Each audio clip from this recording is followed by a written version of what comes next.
Okay.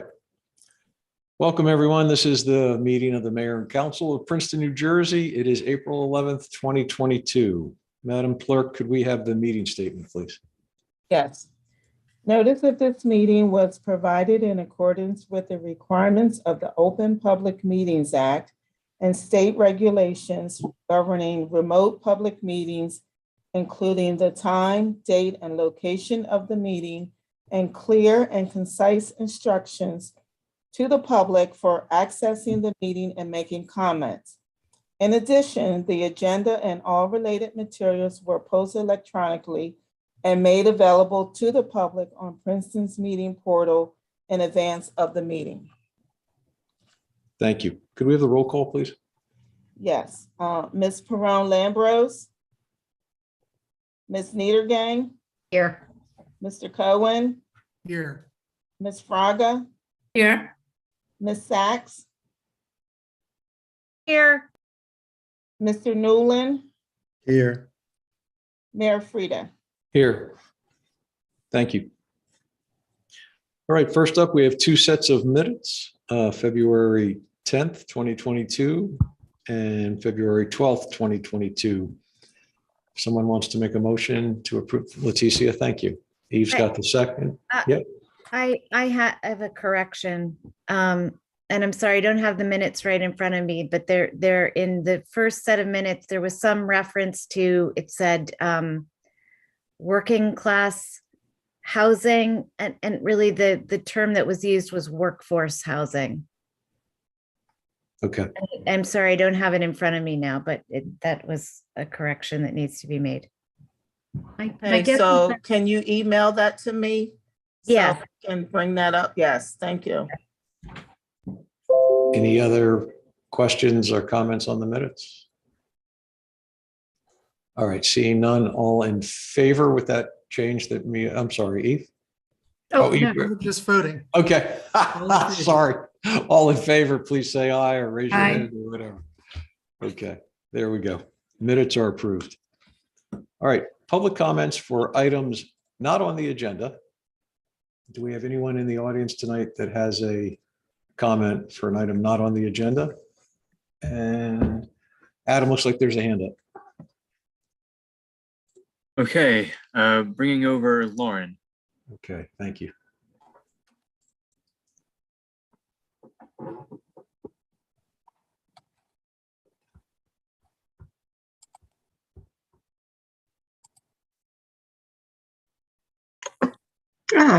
Good evening, Lauren Seam, Morven Place. I'd like to revisit an issue that I discussed with council back in February, and that's the use of Heinz Plaza by a commercial entity. I've been working with Bernie, the town administrator, and with the town clerk, and they've been really helpful in helping me find the ordinances and the agreements. But unless we're all missing something, and we might be, the agreement with Witherspoon Grill expired in 2016. That's 6 years ago. And when you look at the agreement for Heinz Plaza with Christine's, that hasn't expired, but the original agreement is only for one row of tables 6 feet out from the building.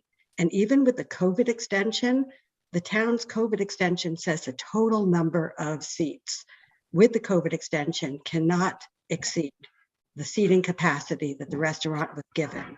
So I have some concerns about this, and I'd like to know what exactly is going on with these agreements, what's going on with compliance, and as it is primarily a public space, I would like to see the public get as much use as possible out of Heinz Plaza.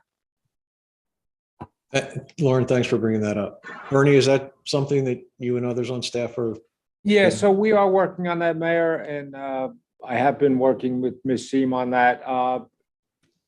Deanna and I met with the owners of both of those establishments early last week, and he will be pulling back from where he is currently.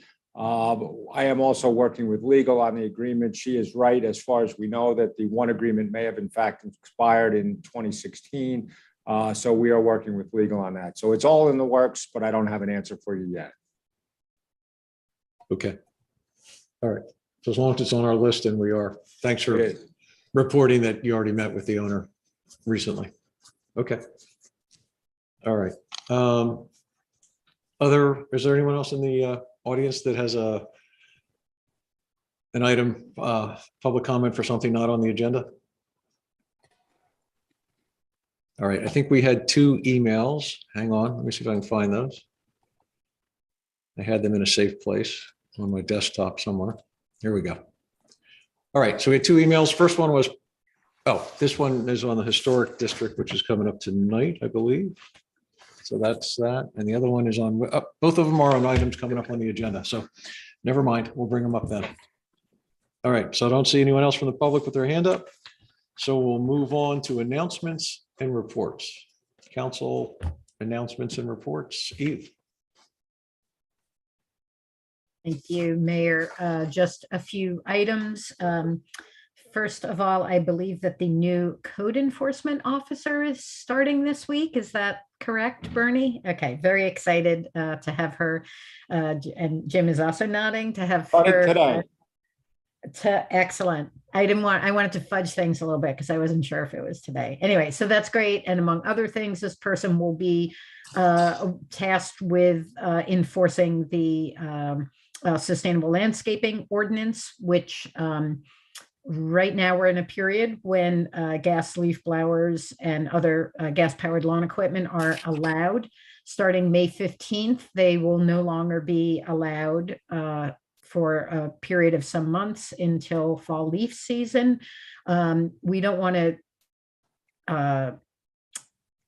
this to be a punitive ordinance. We ask people to work with, if you hire a landscaper, work with them, reach out to Sustainable Princeton. They're doing work throughout town on this to try to encourage both landscapers and homeowners to come up with other more sustainable ways of taking care of their properties. Just want to announce that the continuation of the cannabis public meeting will be on Tuesday, May 17th. I know that that's a long time from now, but it's very difficult to get all 7 members of council and to avoid other important public meetings. And, I'm sorry that it's going to be such a long delay, but we felt that it was important that every single member of council and the mayor be there. So the rules as laid out by the mayor at the last meeting are that all the people that were in line will be allowed to speak. Then there'll be a council discussion. If time allows, there'll be additional comments from the public. Written comments already received will be placed in the agenda packet. And finally, the environmental Commission is sponsoring, along with the library and the Friends of Rogers Refuge, a Princeton Community Open Space Science Day, and that will be at Rogers Refuge, which is off West Drive, on May 1st, starting at 8 a.m. in the morning.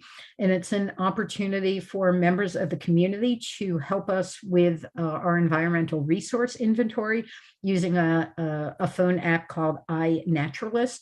And there's a limited supply of free backpacks with binoculars and other items in it that will be available, and waiting just for the link for that. And then we'll add it to the municipal newsletter. But I plan to be there. I think it'll be a really fun and exciting outing and a nice collaboration among these 3 groups. So that's all I have. Thanks.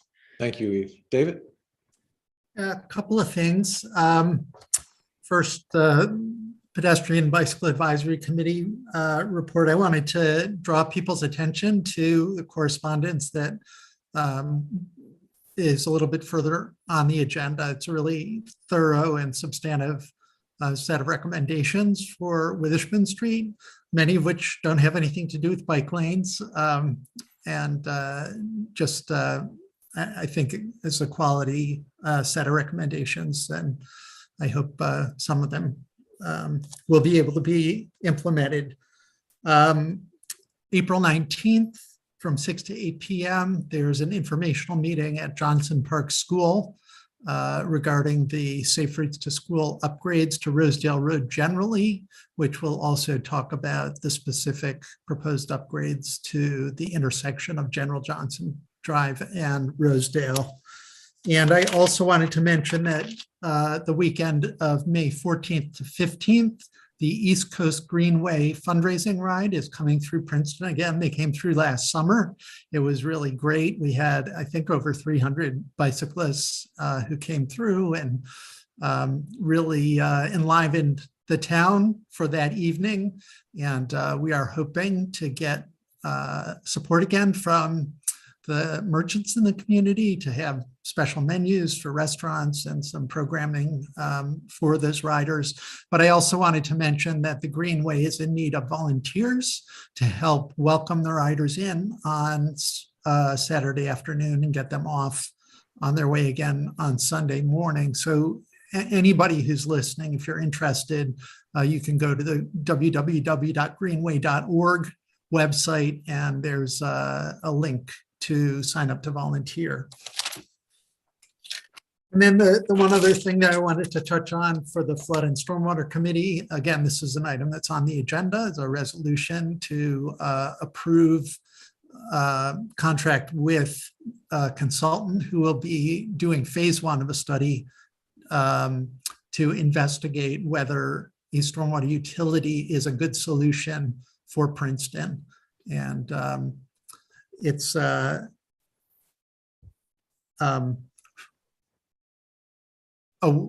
different way of funding our stormwater infrastructure. And again, I think I made an announcement about it last time. Please reach out to me if you'd like more detail on what exactly a stormwater utility is all about. Thank you, David. Leticia? Yes, thank you. I just wanted to announce that after 2 years of not being able to host because of COVID, the police department is going to again be hosting the popular Wheels Rodeo. And this will take place on Saturday, April 23rd, starting at 10 a.m. and it goes through 1 p.m. The Human Services Department is going to be helping with that. And I personally look forward to once again helping out with the free face painting. It's a great community and family event. I also wanted to announce that we are actively recruiting for volunteers to serve on some of our BCCs, the boards, commissions, and committees. The Human Services Department and the Civil Rights Commission both have vacancies that they're wanting to fill. And I just want to urge anyone that's interested in local government and wishes to take an active part to please consider applying. The application is available on the municipal website. I know we have had a lot of members of the public who have joined our meetings virtually, and at times we have heard some criticism about lack of diversity on some of our BCCs and task forces, or at least the impression that there is.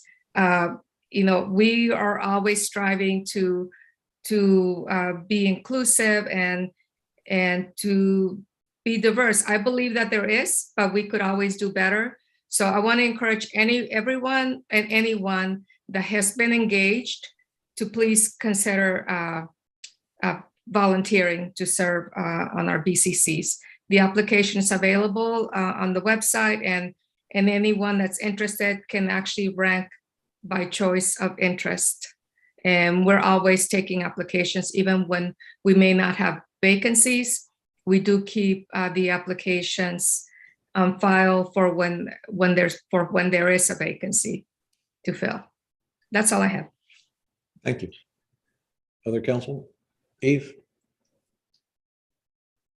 I'm sorry, I forgot something. I'm very embarrassed. Leticia, thank you for something you said, jogged my memory. So the watershed is hosting its annual stream cleanup in Princeton. I also work at the watershed, so this is extremely embarrassing that I forgot about this. And it'll be Sunday, April 24th at 9 in the morning.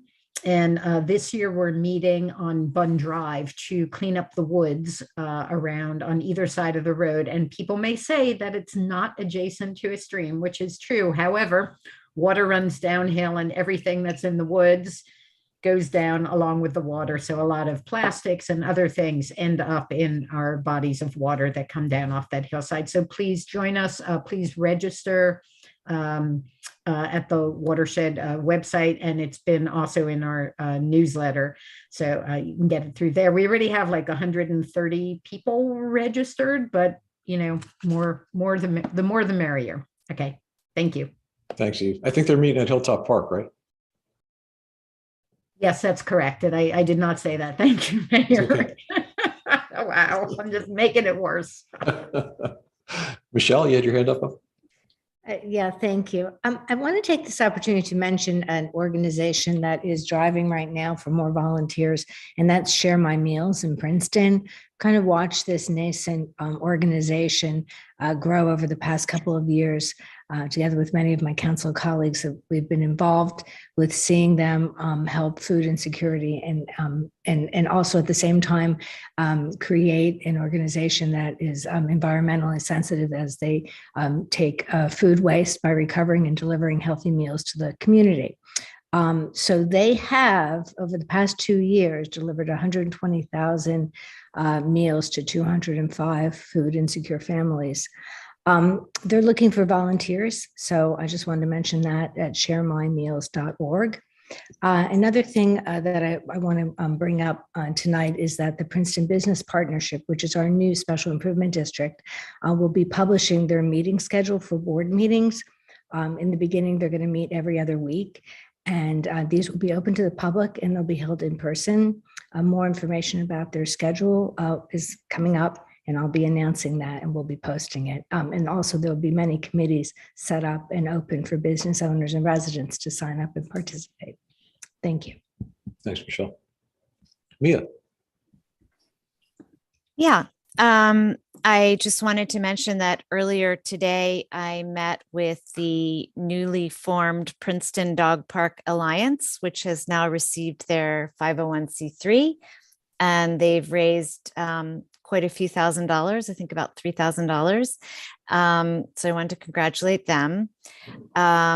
And we discussed I gave them an update of where we are in the municipality. And just to refresh people's memory, this came to council last November, and there was a unanimous consensus of council to move forward on the creation of a dog park in Princeton, or one large park or multiple recreation areas, but creating a place where people could legally congregate with their dogs while both they interact and their dogs play.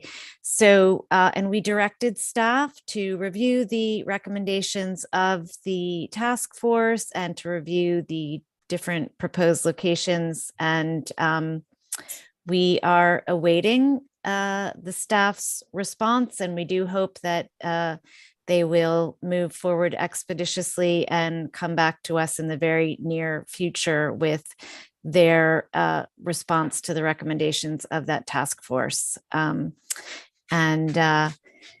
So people who are interested, residents who are interested in participating in the Princeton Dog Park Alliance can go to their website is princetondogpark.org.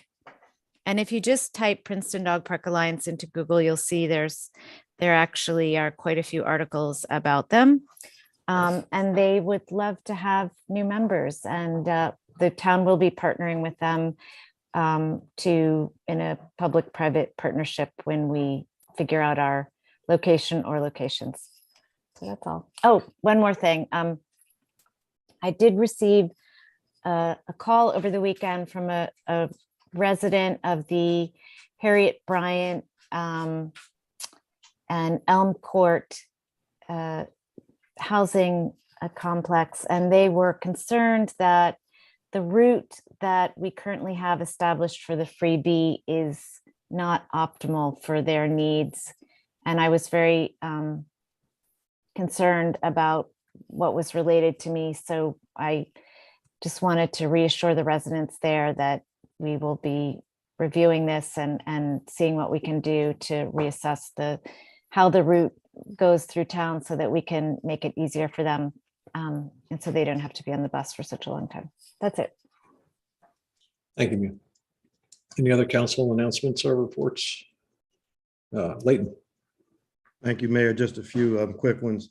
I'm sorry, April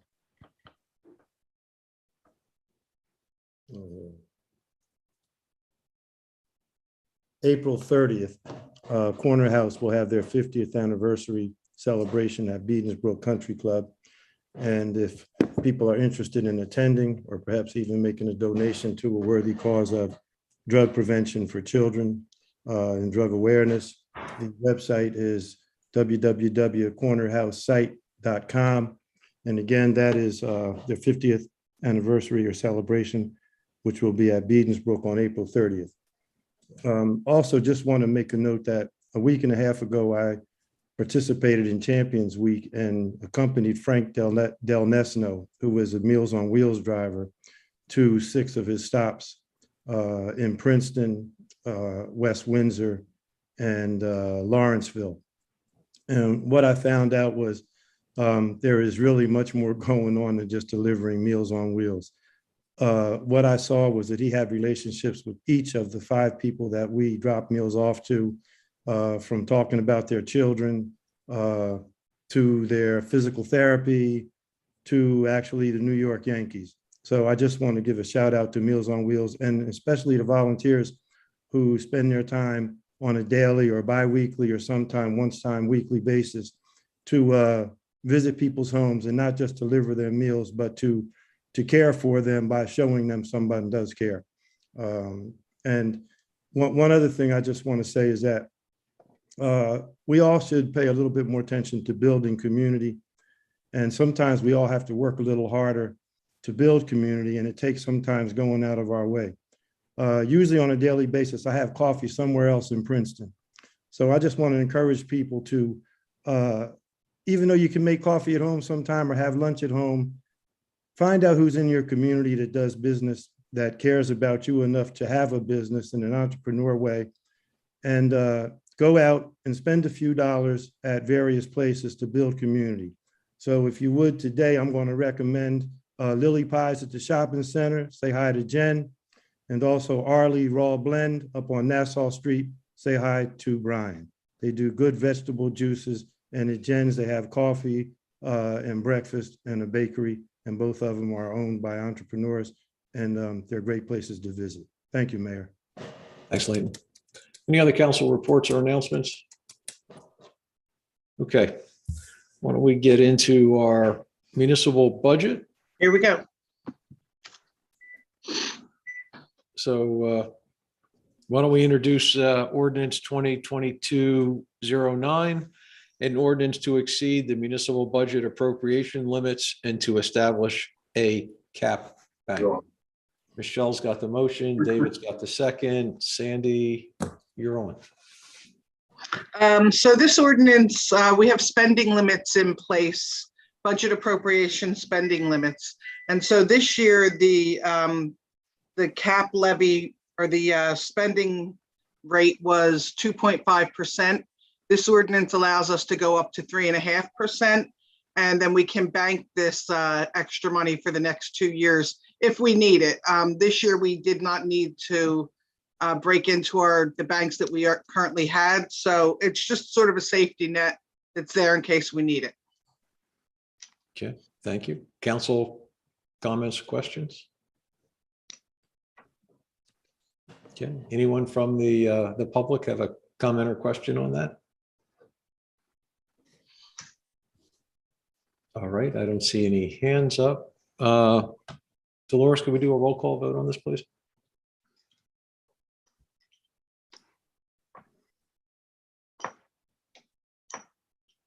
Perone Lambros, Yes. Ms. Niedergang, Yes. Mr. Cohen, Yes. Ms. Fraga, Yes. Ms. Sachs, Yes. Mr. Newland. Yes. Okay. All right, next up is the public hearing on the 2022 municipal budget.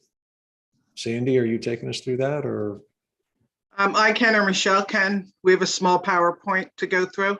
Okay, Go whichever one of you. go ahead, Sandy. You want to take the lead on that, and then I'll make some comments at the end, if that's okay. Sure. You see my screen? Thanks. Yes. Okay. So we did an overview of the budget. I think it was a week or so before we actually introduced, and then I think we talked to some of these points at the introduction. So I didn't want to go over everything completely again, but for the purposes of the public hearing, I will just talk briefly about the budget. So right now, the budget is up about $621,000. That's less than a 1% increase. Salaries are up roughly 179, and other expenses are up 442,000. I believe someone mentioned earlier, I think it was Eve, that we have a new compliance officer. So there's a couple new positions that were added in this budget that we did not have last year. So that accounted for some of the salary increase.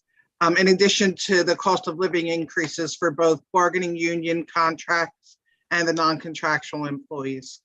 The other expenses up for a couple of reasons. We have garbage and trash collection was up. Our pension costs were up. We have a little bit more money we're paying over to Stony Brook. So they're the majority of the other expense items that were up. And so some of the other, just to lay out the actual increases. Historic sites, we have a district line in there for their budget, a little bit of money in the police salary. I mentioned the garbage and trash. Legal is up slightly. Accumulated sick, this is for payout of unused vacation time at the time of retirement. We have a little bit more going into the pension for the police. Deferred charge unfunded, that's as Mark DeShield used to call the cash capital, where rather than go out and issue debt service for capital projects, saves us a lot on bonding costs and also on interest costs. So we like to throw money in there in years when we can, our budget can substantiate it. And we have a little bit more that we're going to turn over to Stony Brook. And then we had some big decreases. We had the planning board. We had budgeted last year for the master plan. And so that contract was just awarded, I believe, a meeting or two ago. So we took that completely out of this budget. And road repairs and maintenance, we had been carrying an I&I director position for a couple of years. And since we've done some restructuring and moved public works under engineering, we were able to reduce that budget as well. And then again, for the interest on the bond principal and bond interest, when we do refundings, we're able to save some money. So this year we were able to save roughly $60,000. And then on the revenue side, we're using a lot less surplus than we had used the prior year. Our licenses came in a little bit lower. The sewer we're still looking at. We know that we collected a significant amount less than what was budgeted. And when we look just kind of quickly, when we looked at the sewer number, we know that a lot of it is because the high-end users, which is mostly the university, they were not in session for a lot of 2021. And so we kind of expected a big shortfall there. A little bit of a reserves that we had been carrying for a number of years, bringing into the budget. They are all depleted now. Hotel motel tax, we think again is due to COVID, and a small amount on the delinquent taxes. And then we had some significant increases. The utility surplus, we're seeing a lot of things turning around now as we're starting to, I thought, come out of COVID. The parking is back up a lot. A lot of the usage is up again. So we were able to bring additional funds in from the parking utility over and above what we had anticipated the prior year. And the big, couple of the big ticket things are the ARP funding we're required to bring that into our budget. So we have that 2.9 million, and we have a small tax increase, but it does amount to significant dollars in terms of revenue. Sandy, can you just tell us what ARP stands for, please? It's the American Rescue Plan funding. Thanks. And then just moving on to, sort of the overall picture of this budget. We have the average assessed value is roughly 844,000. This year, the municipal taxes are going to be $3,900 versus $3,800 in the prior year. Roughly, a little bit under $100 for a yearly change on the municipal side. So that's it in terms of the budget. I can take any questions if anyone has any, or Michelle, if there's anything you'd like to jump in with. Thanks, Sandy. That was very comprehensive. I really appreciate it. We have worked, you and Bernie and staff have really worked hard at balancing this budget. I wanted to mention the American Rescue Plan money, the 2.9 million, which you'll see in the breakdown applied to the police department. There needs to be a place where it applies to. That goes within the criteria of the American Rescue Plan funding. So that really has rescued us the past 2 years, and really compared to where we could be, we could have seen tax increases last year, which we didn't. The year before we didn't. During COVID, we held down, and this year to raise just the penny percentage is really really amazing. I just wanted to say too that, when we say the parking revenue is coming back, we're being very conservative in leaving a good bit in the parking utility because of all the construction, and there'll be lost revenue and meter revenue. We will be doing some revaluation and relook at what we're charging in the Spring Street Garage and in the meters. So we're waiting for staff to come back to look at that in an upcoming meeting. But basically, we're looking at bringing over 1.3 million.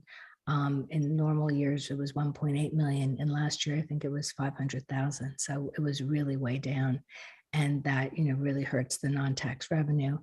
And Sandy, I think that in terms of, I know, we were looking at, there's been a lot of revaluation because prices in the market have gone up. So therefore taxes also, the income from taxes has increased about $1 million. Is that about right in terms of also helping to offset our budget increases? Yeah, absolutely. It helps a lot when we look at, what we're going to use for the municipal tax rate. So that certainly helps when the assessments are up a little bit. And I know Neil works hard to keep the appeals to, a smaller number as much as he has control over, and then to pick up any additional assessments that we can pull in for this budget. Thank you. And there was also, I wanted to mention, there's some debt service payment in there in terms of the increases for the Pearl project. So that's our senior housing project, which we bonded last year for, was it 6.5 million, something like that? Correct. So it was less than what we had originally anticipated. So Sandy, thank you. I think we're in really good shape, and I don't know what other questions, but I just thank you for letting me make those comments. David. And I just wanted to follow up with one minor comment on what Michelle just said, having to do with the Pearl project. We actually are expecting an income stream from the adjacent inclusionary housing project, which will have a significant pilot, and that will go towards, in part towards covering the debt service on the Pearl project. However, because that project isn't, done yet, it's the money's not coming in yet. So I just wanted to mention that that's a short-term expense that we won't continue to see having that kind of impact. Thank you, David. Oh, there was one other thing I wanted to mention too, and that is the increase in the police department. That we increase, but we have like a parity, but we have so many retirements that we tend to have to recruit and bring people on, officers on in training. So it does increase the amount of salaries, but there is a parity once the retirements happen. But it seems to be, always a revolving door. And I wanted to mention that as well. Thank you. Eve.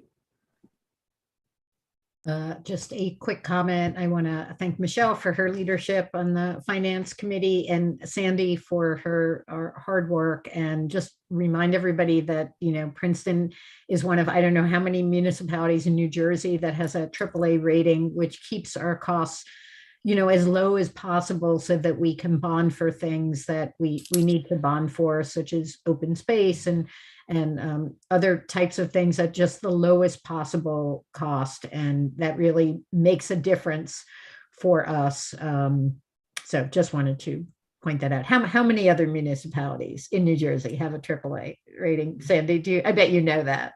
I think there's 5 or 6. Okay, so we're in rarefied company. Yes, out of we are. 560. So thank you to those who are making this happen and keeping costs low for everybody in the municipality through careful stewardship. Any other council questions? Anyone from the public have a question, comment on the budget information that was just shared? All right, seeing no hands, why don't we go to Resolution 22-139, a resolution of the Mayor and Council of Princeton approving the 2022 municipal budget. Would someone move that? Thank you, Michelle. Mia's got the second. Dolores, another roll call vote, please. Ms. Peron-Lambros, Yes. Ms. Niedergang, Yes. Mr. Cohen, Yes. Ms. Fraga, Yes. Ms. Sachs, Yes. Mr. Newland. Yes. Okay, that passes. Thank you very much. Next up is a piece of correspondence from the Princeton Bicycle Advisory Committee on Witherspoon Street, Phase 2. Who's got that one? David? Yeah, so I said a couple of words during my committee reports. I'll just say a little bit more about it. Some of the recommendations having to do with bike facilities, just prioritize the different types of bike facilities they would like to see implemented, and actually suggested that the facilities could change along the length of the route.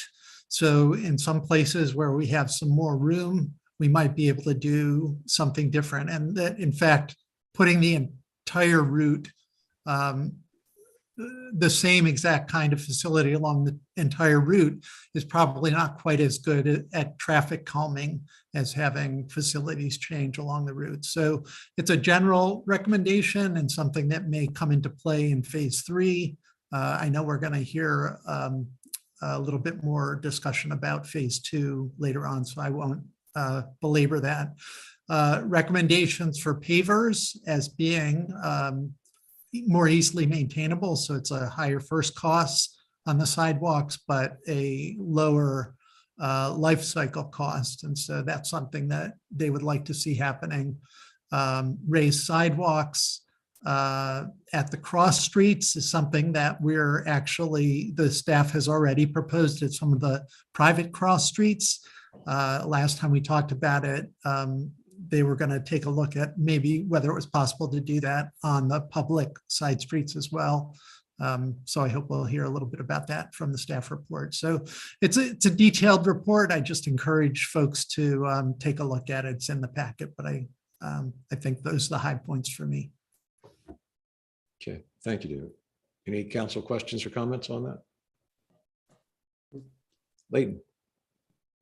Thanks, Mayor. I would just like to say I did read over the recommendations, and certainly the key is that we do want to be a more welcoming town, and to the extent that we are car-centric, then we're not bicycle-centric and we're not pedestrian-centric. So I'm very hopeful that the staff can work with all of those things into consideration, as difficult as it is to make everybody happy.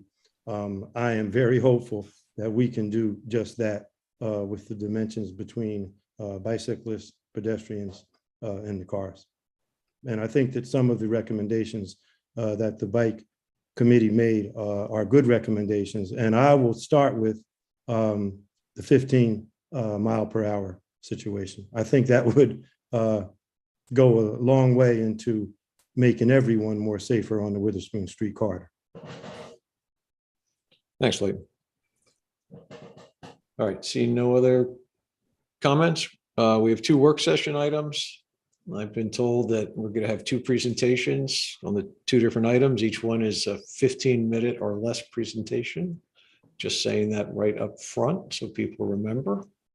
No pressure. First one is Prospect Avenue Historic District.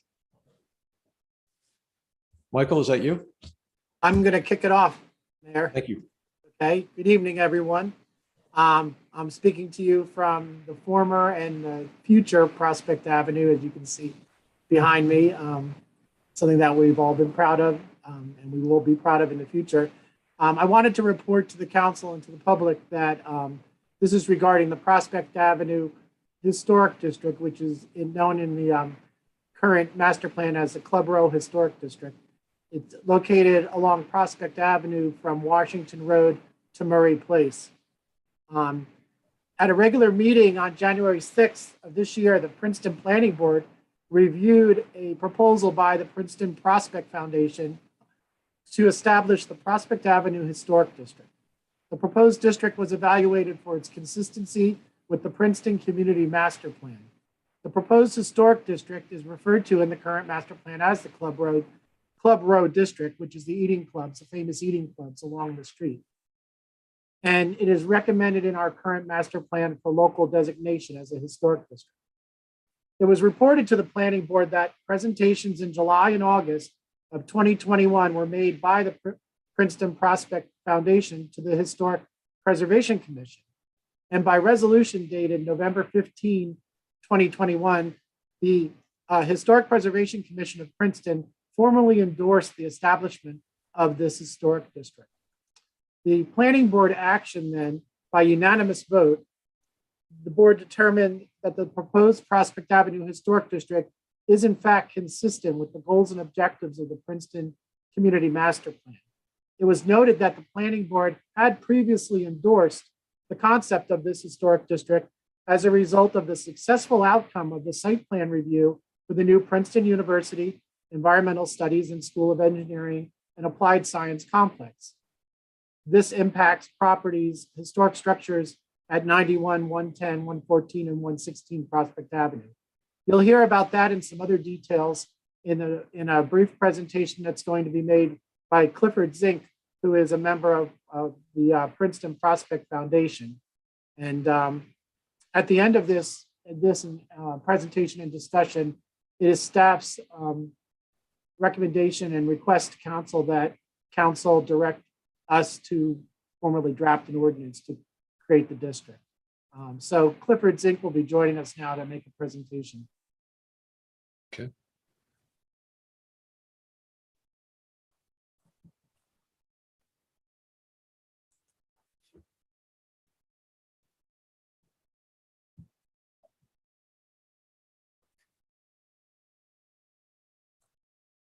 Michael, do you need to ask Adam to bring him in? He was sent a panelist invitation. I don't know if Adam sees him in the attendees.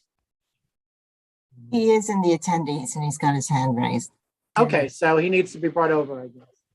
Sorry, would you like him over as a speaker or as a panelist?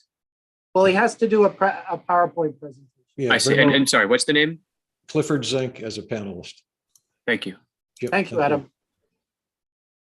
I don't know, in the meantime, while he's getting set up, Elizabeth Kim, our Historic Preservation Officer, I don't know if Elizabeth, you wanted to add anything to my introduction?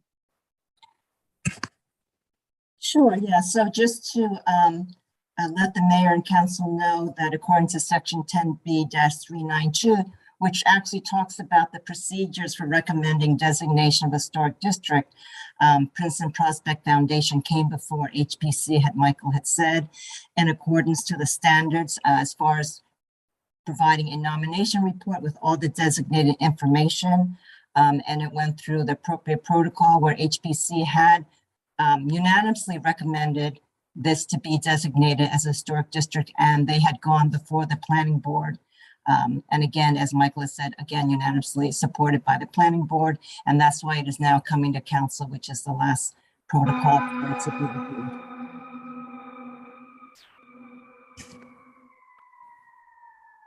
Okay, Clifford, I think you're up.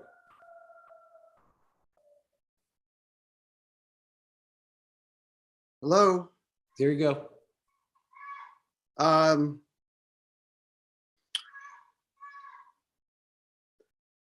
Is Sandy Harrison here? I have, I apologize, but I'm babysitting a 4.5-year-old who is now screaming for some attention just when I come on board. Sandy, can you say a few remarks introductory, and I'll go see what the 4.5-year-old is screaming about in bed? Okay. Sure. Good luck with that, Clifford. Thank you, Sandy. Okay, thank you. My name is Sandy Harrison. I'm the board chair of Princeton Prospect Foundation. That's been referred to a few times here. And thank you for discussing this.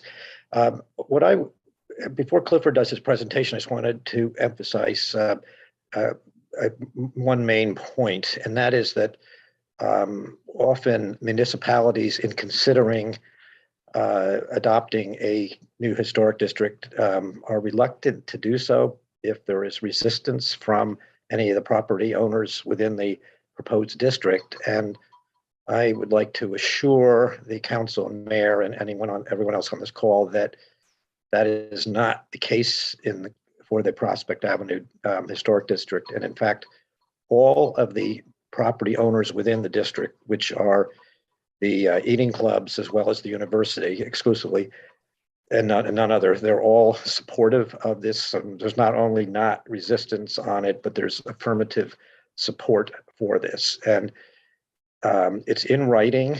I don't know if I need to bring it up or not, but it's something that's in the materials. The vast Sandy, materials. actually, we shared that correspondence with the council. It's on the record. Okay, so I don't need to bring it. Yeah. And so basically what it says is on October 7th, there was a short letter. Basically, it just said it was jointly signed by me as the board chair of Princeton Prospect Foundation, as well as the chair of the Graduate Interclub Council. Together, these two organizations have supervisory oversight over the clubs and can speak on behalf of the clubs. We have complementary roles, but together we signed a joint statement saying that the clubs, that all the eating clubs are in support of the new district. This was done with eyes wide open. There was a meeting that the very same Clifford Zink in mid-October presented to the leadership of all the clubs, board chairs and some others, giving them an opportunity to ask questions. And he went through the proposed boundary, what being a historic district entails, what it means, the process for doing so, answered all questions. And subsequent to that meeting, the eating clubs agreed to support it. And of course, Princeton Prospect Foundation naturally is going to support it because a major part of our mission is to promote the historic and architectural significance of the clubs and educate the public about it as well in various different ways. So we are, so that's that. And that was October 7th. A couple of weeks later, as part of the now semi-famous compromise agreement between the university and Princeton Prospect Foundation and others, that led to the, dealt with the issue about 91 Prospect Avenue Court Clubhouse, which I'm sure everybody's very keenly aware about. But one of the provisions that was in the compromise agreement that was ancillary but very crucial to that agreement was the university in writing said within that compromise agreement that it would support the establishment of the Prospect Avenue Historic District, and it lays out the actual, what it entails, which is consistent with what Clifford will show you. So that's really what I wanted to just assure you, that there is written support, affirmative support from all the property owners. So, thank you, Sandy. Okay, so I don't have anything more to add. Clifford will go into the presentation unless you have any questions. So Clifford, why don't you go ahead, please? Okay, thank you.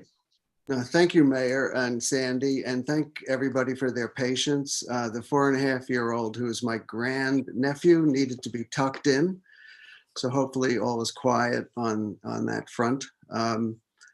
Michael, thank you for everything you've done to get to where we are. Elizabeth, none of this could have gotten this far without all your guidance and wisdom like Michael's. One thing I just want to say, Michael, I'm not a member of the Princeton Prospect Foundation. I was a consultant to the Princeton Prospect Foundation in past projects, including the Eating Club's book, but my work on the Prospect Avenue Historic District has been entirely as a resident volunteer.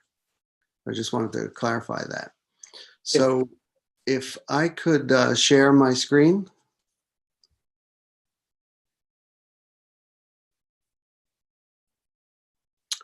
How do I do that? Is somebody? Yeah, Adam. Okay, now I have it. Thank you. Click on the green. Okay, thank you.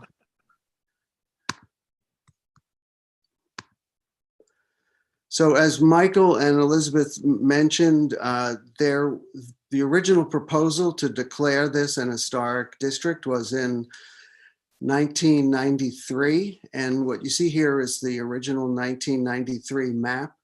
And it shows the boundaries of the district with all the eating clubs labeled. And since this map was proposed in 1993, 4 buildings have been lost through demolition and 1 has been moved. This building, which was the Osborne Fieldhouse and later the Third World Center, was demolished for the Onlinger Center. This building over here, Gateway Club, was demolished for the Center for Jewish Life. Arbor Inn was recently demolished for the new SEAS development by the university. And lastly, this building at, I think this would have been 97 Prospect was the address. This is 91 Prospect. This building was a former Key and Seal Club, and that has been demolished. So that was the original boundary description, boundary outline, and this is the current boundary outline. And it has the 10 eating clubs on this side of Prospect Avenue, and it has Terrace Avenue over on Washington Road, and it has Colonial and Tiger on this side. And then over here are the buildings that have been subject to the various hearings last year, and eventually the planning board and universities and Princeton Prospect Avenue's agreement. This is the 91 Prospect where Court Club is currently located. At the university's request, that will be outside the district. And this is what the north side of Prospect will look like. 110 Prospect here, which is a former, also a Key and Seal eating club, is sitting right here right now. So the 1, 2, 3 buildings that are commonly referred to as Queen Anne houses. All 3 of these buildings were on the opposite side of Prospect and moved here. And as most people I think are familiar, 110 will be moved in the back. And this is the Court Clubhouse. It's labeled here 91, but it will not have address on that address on the north side of the street because the post office will give it an even numbered address. But here it is, and the university was able to save these trees in the back, and then they've saved these trees here, and there's a row of new trees here. And recently, the university and the planning board, with some input from Princeton Prospect Foundation, the university has, I think, a tacit approval from the planning board, the landscape committee at least. They're going to do some additional landscaping here. So this will be the new configuration when it is all done. What I didn't go through is the earlier part of this document, which has each building individually itemized, with historic characteristics and the date of the building, block and lot. If anybody would like to discuss any of those details, that would be great, or I'd be happy to do that. Notably, the university has agreed to include the Ferris Thompson Wall and Gate in the new historic district. So this gate was built in 1911, and this was the entrance to the athletic fields. And as Carl Pettit has pointed out, years ago when the P raid occurred, it would come down Prospect Avenue and the P raid would march through these gates into the athletic field where there was always a ceremonial game of some sort. The gates themselves, including the lions, the wall, and all the ironwork, were designed by McKim, Mead and White, the very noted New York architectural firm. It's the same firm that did the Fitz-Randolph Gate at the front of the university. And so these are, very important historic design from the period of the clubhouses, and indicates the history of Prospect Avenue. As people probably know who are familiar with this stretch of Prospect Avenue, years ago, the university had to take down all of this upper ironwork here because it was in very poor shape. But we were able to find, the university had some plans, and I also found some at the New York Historical Society, the original drawings. And the university has a project underway to restore all this lovely ironwork. So this will all be restored, and a very nice part of Prospect. There's been some discussion about burying the wires that are in front of this, which obscure it. It's the only portion of Prospect Avenue that has street wires in front of it. It's not a current priority for the university, as everyone in town knows, or everyone on council, I think, knows. Burying wires is extremely expensive. Hopefully it'll happen in the future. But in any case, all this ironwork will be restored, and this will be part of the historic district. So the whole idea of the historic district is not to freeze time and not to allow any changes on the street. As some people know, several eating clubs have had additions, including Tiger Inn has a big addition that's visible from the street. And very recently, Camp and Gown put an addition on a little bit to the front of its main building, right next to Roper Lane. And that went through HPC and got HPC's approval because it was very sensitively designed. And so the concept here is not to freeze time, but rather to help manage change that comes along in the future. And so that the HPC and the town will have an opportunity to work with the university or any of the clubs to help manage necessary change that complements and respects the history of the neighborhood. And I think we are designating this as a type 2 district. Is that correct, Elizabeth? Yes, type 2. So type 2 only involves the facades. Visible from the right of way. Only the facades visible from the right of way. So any changes that the eating clubs or the university needs to make to any of the buildings that aren't visible, in other words, the rear of any of these properties, will not have to come before the HPC. Clifford, just to clarify, it's actually anything on the property that's visible from the right of way. So let's say that one of the eating clubs might have a small low wall in the front and they wanted to alter it, that would be reviewed. So it's not only the structure itself, but any other site amenities on the property. Well, thank you. There are several of the clubs have those walls, which make them, it's part of the distinguishing characteristic. So thank you for that. So I don't know if anybody would like to. Clifford, if you could unshare, and that way we could, for those of us, we could see everybody, and we could also see from the public who's there. Yes. So let's start with council members. Any council questions or comments? Eve? I live right off Prospect, down near the Riverside School, and I walk this area frequently, almost daily.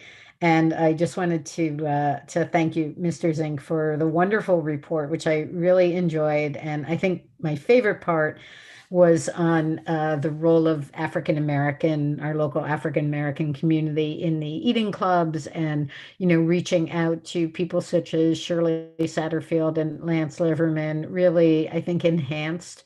There was the architectural element, but also the human element that you really brought to the fore. I really enjoyed that. I thank you for it. I thank you for, really consulting the community in doing that. Well, thank you for bringing that up, Eve. I should have brought that up myself.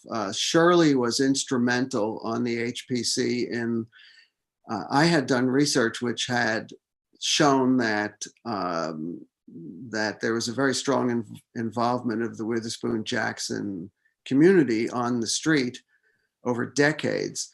But Shirley and other people at that HPC meeting spoke very eloquently about how important that was, even more important than I thought.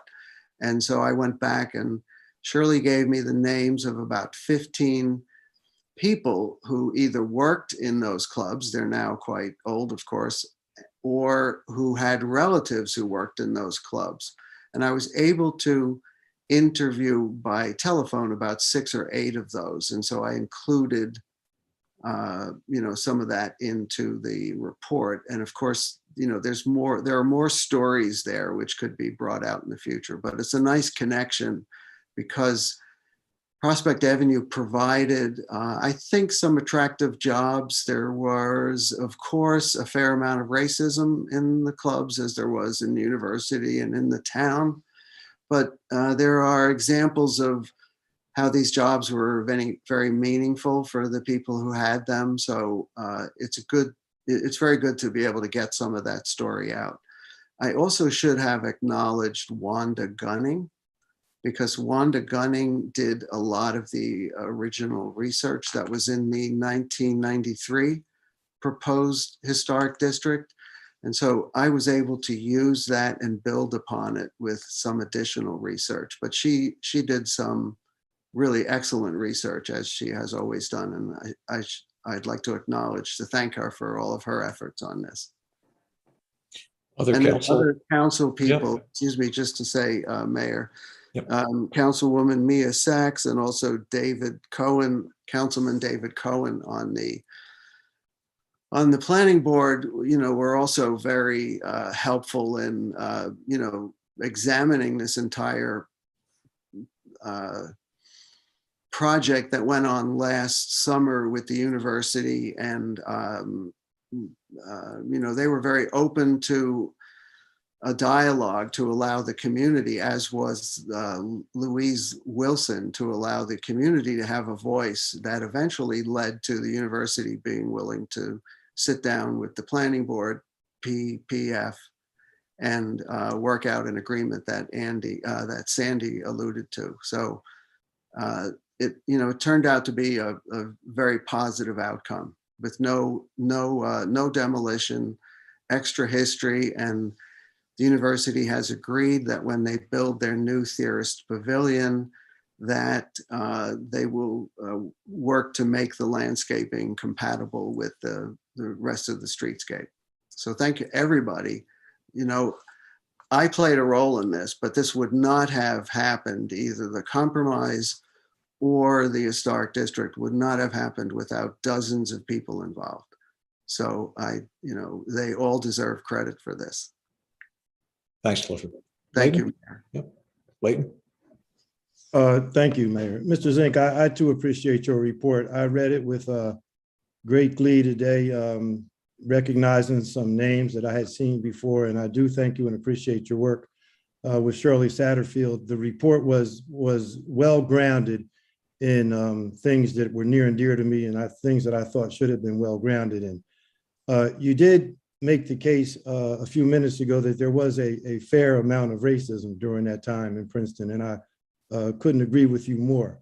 My question, sir, is could you or would you be willing to continue to work with Shirley Satterfield and others to ensure that as you move forward into the historic district era, that you might be able to use artifacts within the structures of the eating clubs that would reflect the rich history of African Americans in addition to the report? Well, that's a very good point, because there are some wonderful photographs of stewards. You know, the men, there were some women, Black women, but there were mostly Black men who were stewards of the club. So the steward was the manager, and he was the person that interacted with the students, but also anybody else, you know, the cooks and any other, you know, the university. The steward was the person that ran the building. Today they're called managers.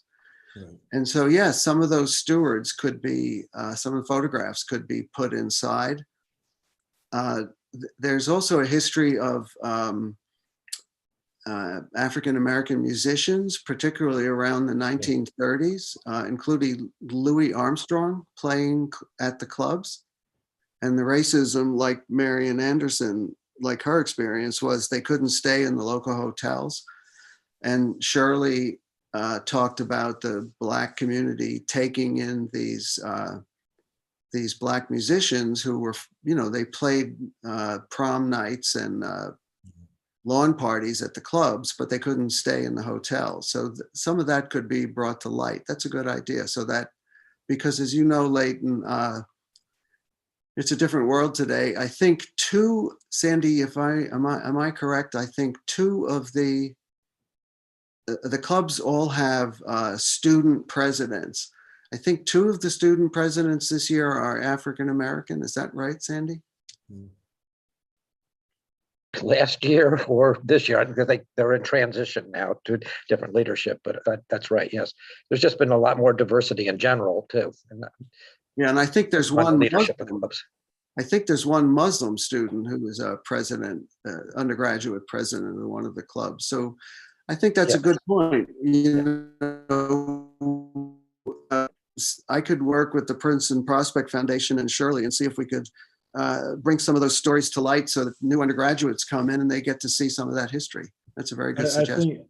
I think it would be well worth the effort, keeping in mind that we often talk about town and gown, but there is a particular, almost an Edmund Pettus bridge, if you will, between the Witherspoon Jackson community and the university itself. And that is something, and that's a story that not only could be highlighted, but could be really enriched to give over to the wide and truthful and the fullness of the history here in Princeton. I think it would be an extraordinary effort on behalf of two entities between town and gown.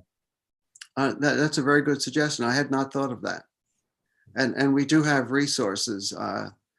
In fact, we do have even examples of racism that we could, you know, that we could show and say, this was the attitude at the time, so that people are aware of that. Right. And then also we have, you know, distinguished graduates, Dr. Robert Rivers, I think from, well, I don't even want to say the class, perhaps 47, Yaina Moore, a former mayor. So there's a lot of connectivity I think that we could take advantage of. And I thank you for taking time to listen. Thank you very much. And Jim Floyd Jr., of course. Absolutely. I'm sorry, I forgot him. But he certainly, and as a matter of fact, he was the president, or at least he was a member of one of the clubs there. And also, by the way, in terms of racism, I think Paul Robeson applied to get in and he was turned down. I think that's true. That's true. He ended up at Rutgers. Yeah. Mm-hmm. Yeah, Princeton turned him down. Yeah. Okay. Other council questions or comments before we get to the public? Okay. Adam, let's go to the public. There's a couple hands up. Okay, first speaker is Kip. Okay, just everybody remember, as you come in, just give your name and address, and there's the 3-minute limit, so try to be concise. Thank you.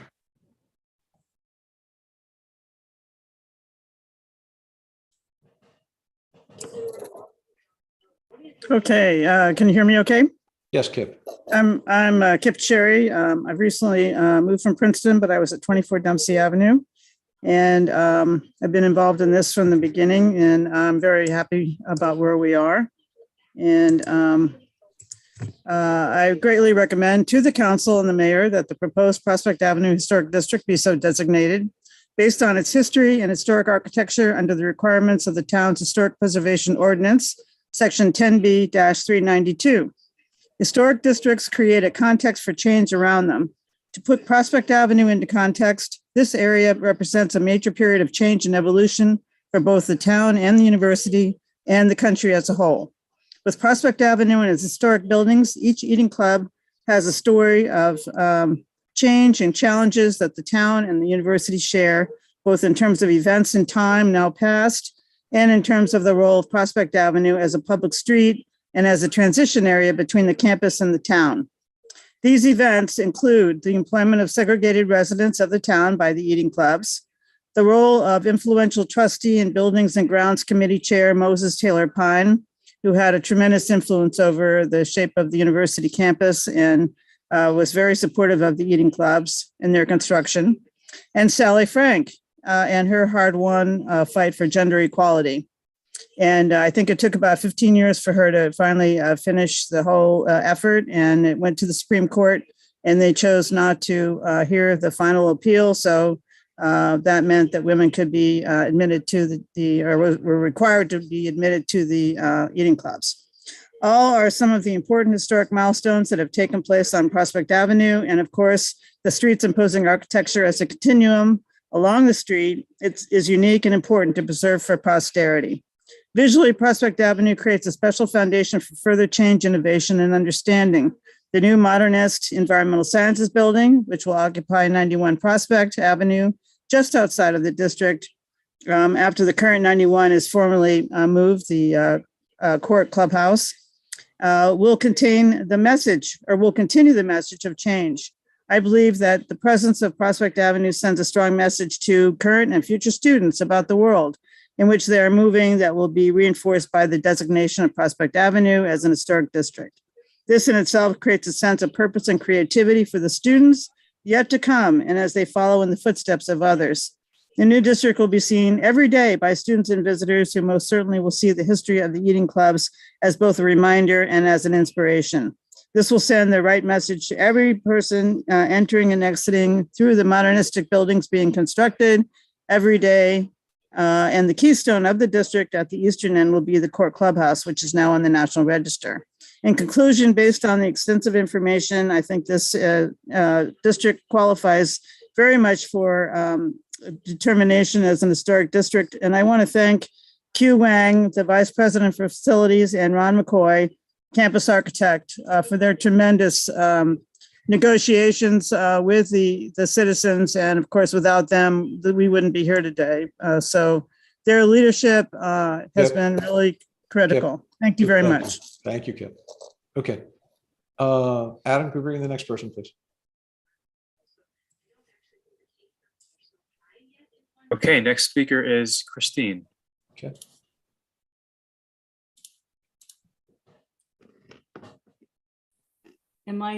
Can I be heard? Yes, you can be. Okay, thank you. Hi.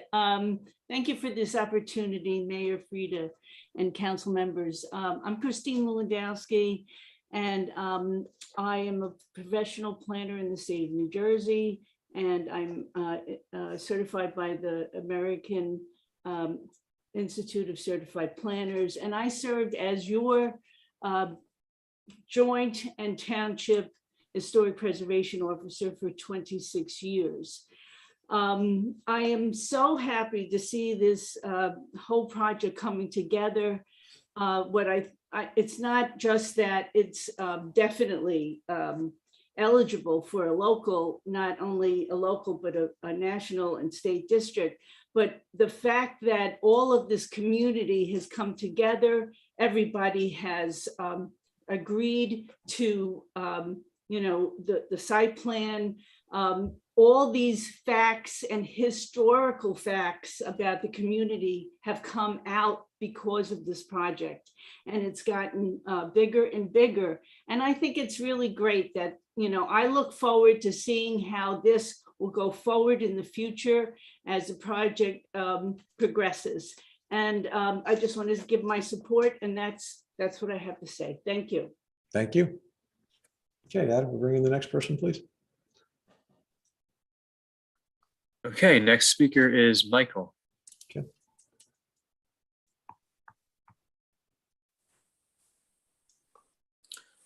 Okay, it's Michael Floyd, 64 Harris Road. And I'm happy to see that this has progressed and it seems will be passed. All the hard work that the proponents and all the hearings on this and the pushback it's good to see the end product of it. And just as I was listening to Clifford talk about African-American history on the Avenue on Prospect, my paternal grandfather was the steward of Tower Club for most of the first half of the 1900s, which also, as an aside, is the club that my brother joined when he went to Princeton.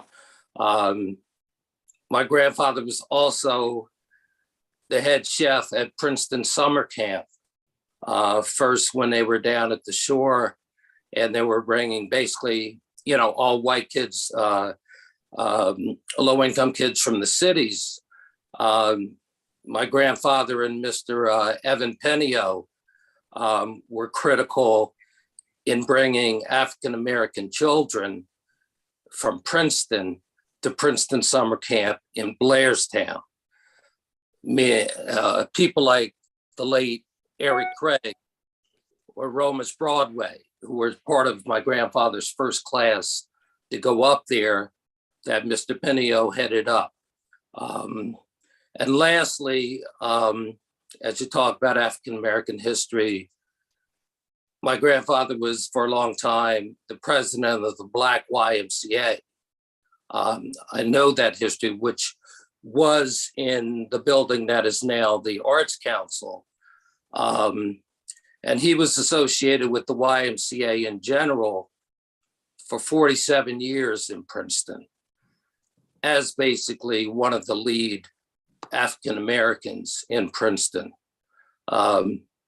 So thank you, Stuart, for always looking into the history. I mean, Clifford, excuse me, Clifford, who I know well. Hi, Cliff. Thank you, Michael. And your grandfather is one of the people that we should highlight that Councilman Layton suggested, to look at. I think we have a photograph of your grandfather, and he had a long, and I think excellent run at Tower and at Blairstown. So thanks for bringing him up. And it was special justice when your brother was able to come back and be a member of that club. So that's it was. Yeah, so that could be highlighted inside Tower Club. Okay, Michael, thank you. All right, let's see. I don't think we have any other hands up. We do have an email that had come in. So, there's another hand up. I'm sorry, Adam, could you bring in the other person before I get to the emails? Yes, Mayor, bringing over Abigail. Hi, how are you? Abigail Kalmbach, Orchard Circle. I just wanted to say thank you, Clifford Zink and Councilman Newland and Sandy, for the history and discussion earlier. I'm a member of the Terrace Grad Board, and I know that Terrace would love to have history up on our walls, or add to the history that's already up on our walls. So speaking on behalf of the Grad Board, we would love to work with the foundation and move forward with that. I also don't know if I can use this time to ask a more general question, and that's just what I noticed that there's a special council meeting next week that was canceled, and yet the next meeting that we guys can have have for cannabis is in 7 weeks. And so I was just wondering if there's a reason that those two were slated. Yeah. Or one was canceled, one wasn't. Thank you. Yep. Thanks, Abigail. I'm just going to stick with the topic at hand for now. Adam, can we bring in the next person, please? Yes, next speaker is Yaina.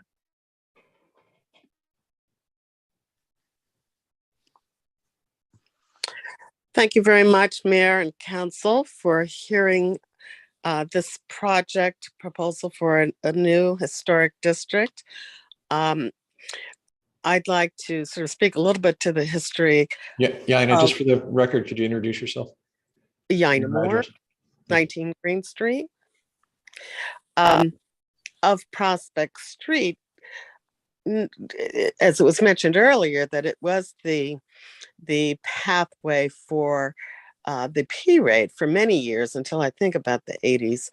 And that might also be included in the history telling.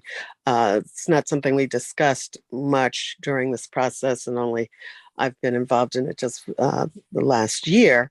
But in the recalling of the gates and the prominence of the gates as the point of conclusion of the P-Raid, I recall that was sort of my first walk with my father down Prospect in my 5th year. I was in the first 5 years of classes of women, so I really did not get to benefit from the clubs in the way certainly the men had, and Jim Floyd was there as class of 69, and things weren't really open then, but he was able to get in, and certainly Dr. Rivers, who was class of 53, was certainly not able to join those clubs. But telling the history, I'm very appreciative of Councilman Newland's suggestion to tell the full history of those clubs, as they were very important to many in the Witherspoon Jackson neighborhood. And I've told the story, I think, to the Historic Commission that my grandfather did have a part-time job there, and he used to take my aunt, who was a young girl. They called it the Avenue, which is what it was referred to as by many of in our neighborhood, and that's where she became the jazz aficionado that she became later on in life, attending many of those events in the back, in the kitchen, of course. So it has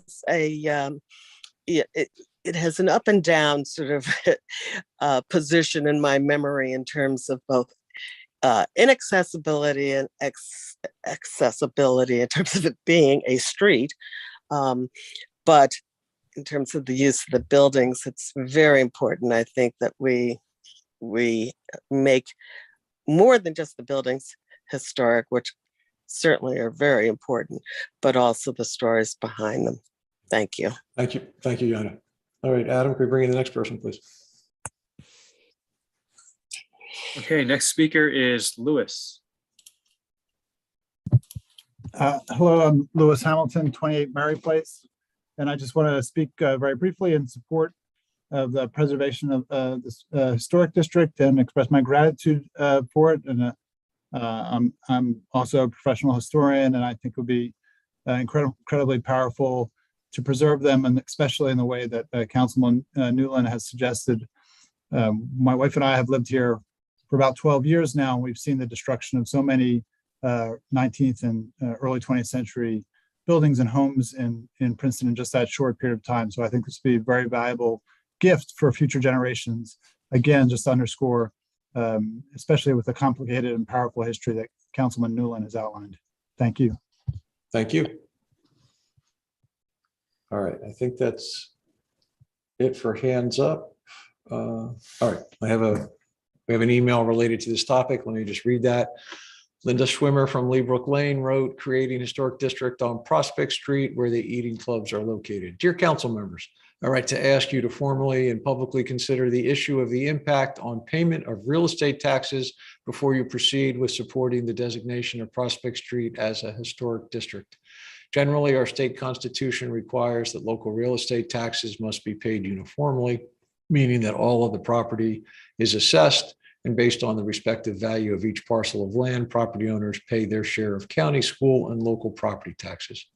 There are exemptions from paying property taxes, however, based on property use or designation and property owner status. Whenever someone or some property is exempt, the burden of paying the taxes is spread across all the remaining taxpayers.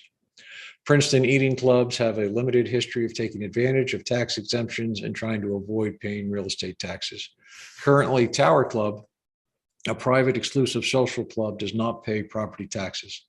Previously, Cottage Club tried to take advantage of the historic designation tax exemption and sued the Princeton Borough for back taxes of about $550,000 and the right to pay no further taxes.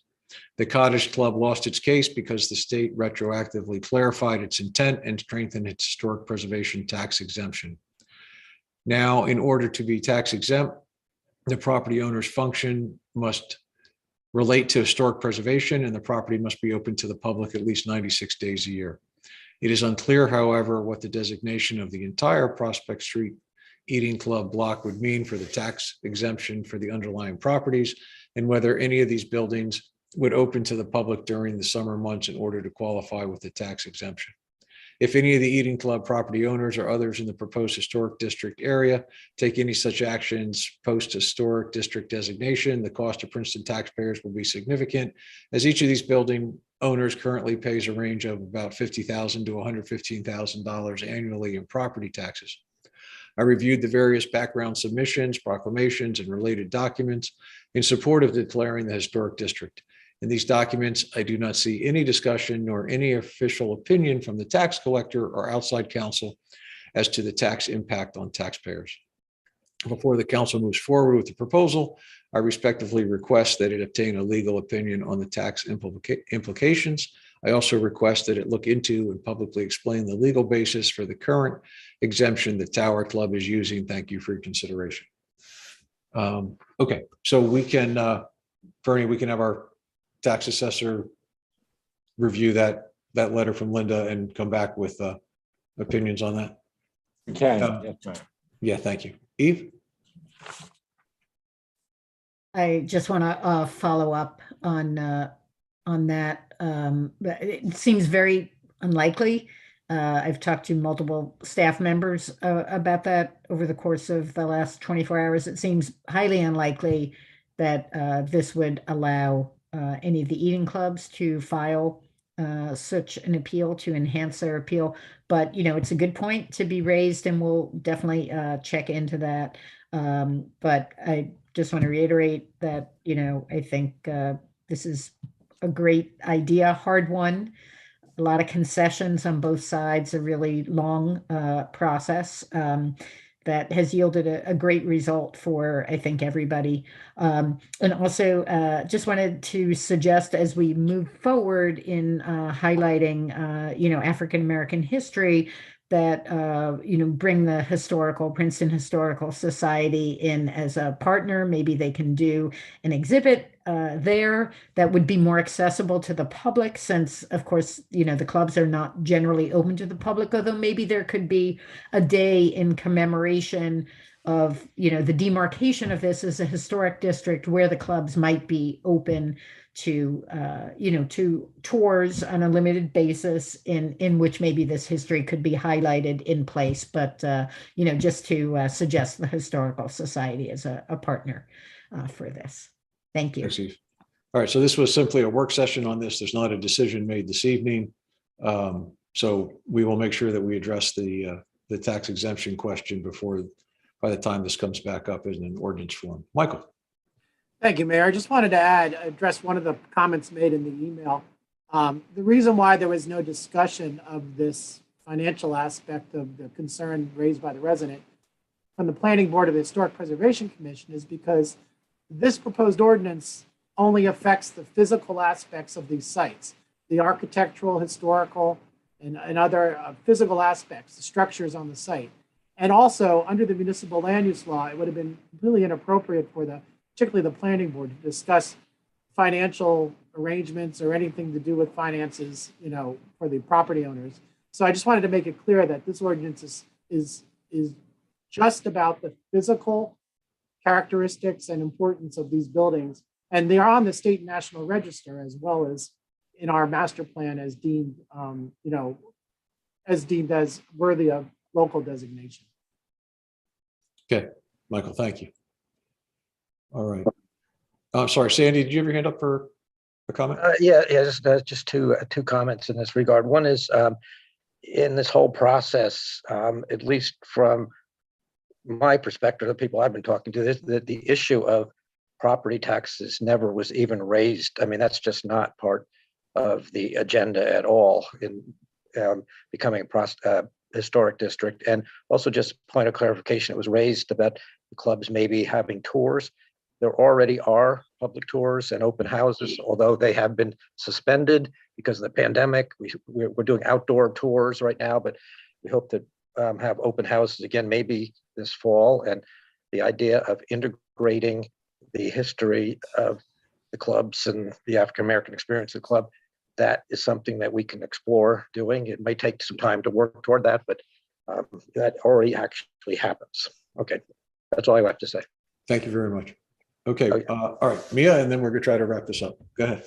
Just want to add, having, been on the planning board and having sat through so many hours of hearings and discussion, and having been able to meet with many of the advocates for this afterwards, I'm so sorry that we had to end on the note of that letter, which, was clearly someone who has no idea the passion and the everything that has transpired in the community in the past year and a half. And to cast aspersions on the motives is really unfortunate. It's clearly someone who was not in touch with what was happening. And yeah, I don't think they're casting aspersions on anybody. They're simply asking a question about, is this something we've looked into? I think you're taking it wrong. Okay. Well, I just wanted to say for the record that all of these people were really well-meaning and really cared very much about preserving the history, and our staff, Michael and Elizabeth, have worked so hard to make this happen. And it really was a compromise that was a hard one, and one of those rare times in our town when actually a compromise is reached. And we have so many polarizing issues in our town, and it's very rare that all of the parties are able to come together and to reach a happy compromise. So thank you, Clifford and Sandy and Michael and Elizabeth and the Historic Preservation Commission and the Planning Board and everybody who worked really hard on this. This is a happy night, and I think we should keep our focus on all the hard work that the community did to make this happen. So thank you. Okay, thank you all. Appreciate it. Thank you very much for that excellent report and presentation. And we're going to move to the next work session. Thank you again. Thank you, Mayor. Thank you, Sandy. All right, next up is work session to finalize the Witherspoon Street Phase 2, Green Street to Franklin Avenue concept plan in order to proceed into design and contract document preparation. November 2022 deadline to award a construction contract. Jim, Mr. Purcell. Thank you, Mr. Mayor and council members. As you recall, we met a couple of weeks ago and presented the concept for the Witherspoon Street Phase 2 improvements, along with a concept that demonstrated some bicycle, a dedicated bike lane, and tried to show that that was not a feasible solution. We were asked at the council meeting 2 weeks ago to reconsider everything. What we have done is looked at all of the comments that we received from the community, from the Pedestrian and Bicycle Advisory Committee, from some of the council members, compiled all of our findings in a 12-page design report, which is part of the agenda package. A lot of those details that are in that report had already been considered. They just hadn't been compiled into a detailed explanation of how we came to our conclusion. As the report says, in conclusion of all of the analysis, we simply cannot find a way to provide dedicated bike lanes within this limited corridor that would not be safe for all of our users. So if you would like, I can present the PowerPoint presentation of the concept that all of your professionals have selected, and we can simply launch into a question and answer session, and we can evaluate some of the alternatives that we did look at. Jim, Would that be what you'd like to do? Yep, Jim, let's do that in order to keep it moving. That'd be great. Okay. Part of this is, this is a rehash of what we went through 2 weeks ago. But I would like to remind everyone that the team that looked at this is rather extensive. We had our municipal engineer, myself, Ian Baker, our construction engineer. I've added a couple of names to this list because we did have our engineering technician, Ziad Boujain Ayari, spend considerable time looking at some of the detailed traffic accident reports, the crash reports. Michael Laplace, our planning director, Justin Lesko, our senior planner, of course, Elizabeth Kim, historic preservation officer, was part of the team. Taylor Saputo, our municipal arborist, Dan Van Matter from Public Works, Tom Murray, our Princeton Police Department traffic safety officer, and our consultants, Tejal Patel and Mason DeFrank from T&M Associates. All of us have spent the last 2 weeks looking at all of the different opportunities and alternatives that could be considered. I'll just remind everyone that our project is a 3-phase project. Phase 1 is under construction now from Nassau to Green. This phase that we're discussing tonight is phase 2 from Green to Franklin. We have extended it a little bit down to Lee Avenue because of the grading that needs to be done after Franklin, and because of the bus stop that's in front of Avalon at Princeton there. You'll note that each of the phases comes with a New Jersey DOT municipal aid grant. First phase was $610,000.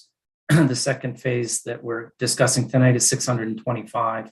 And phase 3, which will take us all the way down to Valley, is a $650,000 grant next year. The typical cross-section, the existing condition is that we have approximately 50 feet of clear space in the right-of-way. We have a larger right-of-way than the available space to work in. The available space is encroached upon by some of the landscaping, some of the historical features in the corridor, some of the buildings in the corridor, particularly some of the steps up to some of the residential buildings on the side.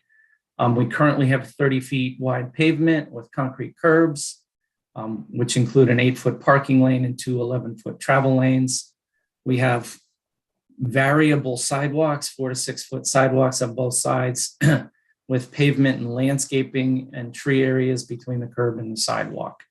We have parking on the west side from Green to Franklin, and then it shifts over to the east side from Franklin down to Valley. So within our phase 2 corridor, we actually have parking switching from the west side to east side since we've extended our limits a little bit further south. Oops, I jumped a little bit too far. Our design task was to maintain and improve Witherspoon Street and to address the speeding and safety concerns for crossing Witherspoon Street, mostly to improve the pedestrian experience and to ensure safety of all of the users. Our selected concept is a traffic calmed roadway. We're adding crosswalks, as we explained a couple of weeks ago, and I'll show you some plans in a second. We're raising some crosswalks across Witherspoon Street. We're adding bump outs to provide a narrower roadway in certain places and a shorter crossing distance across Witherspoon Street. And we're adding raised crosswalks on private side streets. And as Councilman Cohen mentioned, we are investigating whether or not we can raise sidewalks on our public side streets. A lot of it has to do with grading and drainage, and we don't want to be trapping stormwater runoff. Our selected concept includes bicycles sharing the roadway with the vehicles. We're upgrading the sidewalks. We're providing a larger space so that we can maintain healthy trees. Those are the existing trees that we're trying to maintain without cutting down some of the more mature trees, although some of them will have to be removed. We're adding trees on both sides of the road to create a promenade feel. We're upgrading pedestrian street lighting. We're going to remove 35% of the on-street parking spaces. As we all know, those parking spaces seem to be underutilized, and we've determined that a number of them can be removed, and also to make space for some of these bump outs and a more comfortable experience for pedestrians and bicyclists.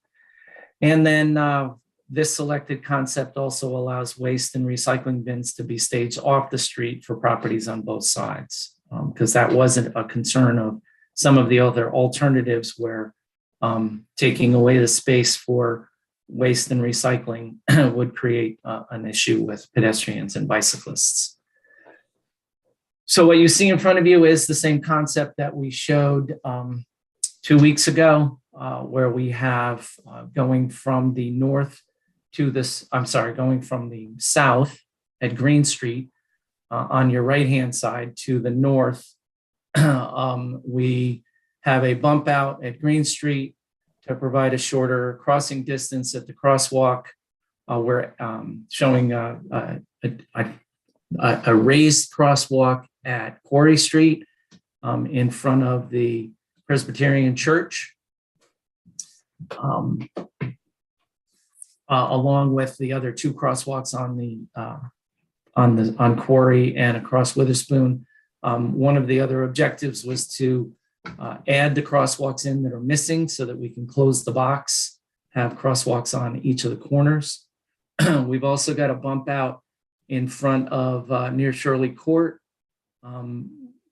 because we have a number of pedestrians that park on the west side of the road and cross over to get to the restaurant on the other side that's adjacent to Shirley Court. So we've created a bump out and a crosswalk at this location, which will provide for a shorter crossing distance and a safer experience for pedestrians crossing the road there. Continuing on down the road, we've closed the box at McLean Street with additional crosswalks. McLean Street has that bus stop near it. We've also done the same thing at Lytle Street.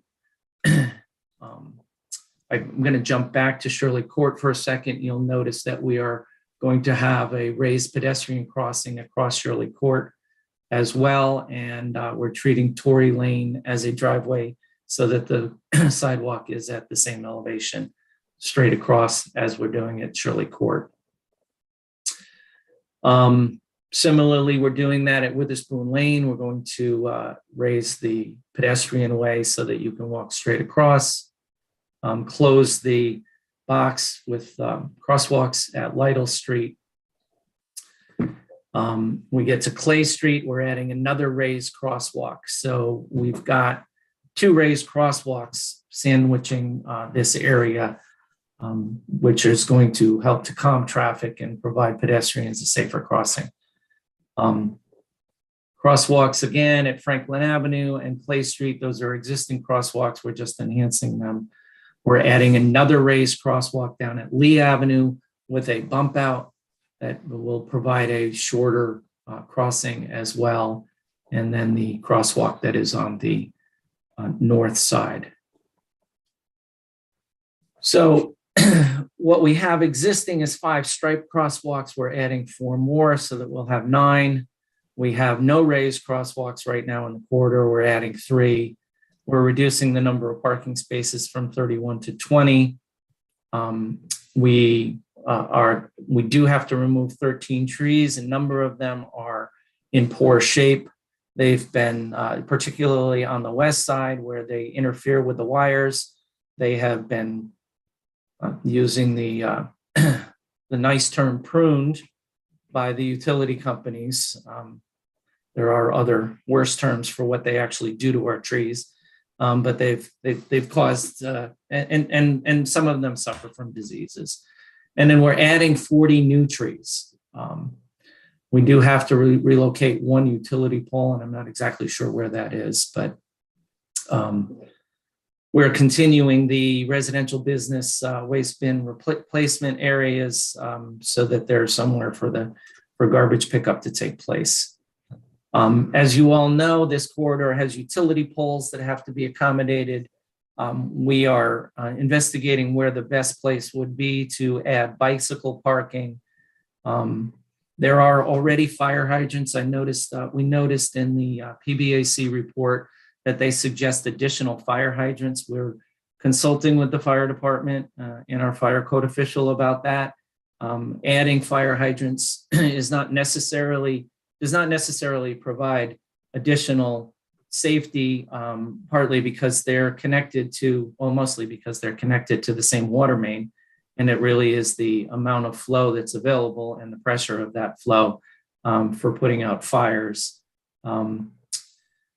We had to take into consideration snow plowing, storm drainage, ADA crosswalk access, and all of the driveways that are in here.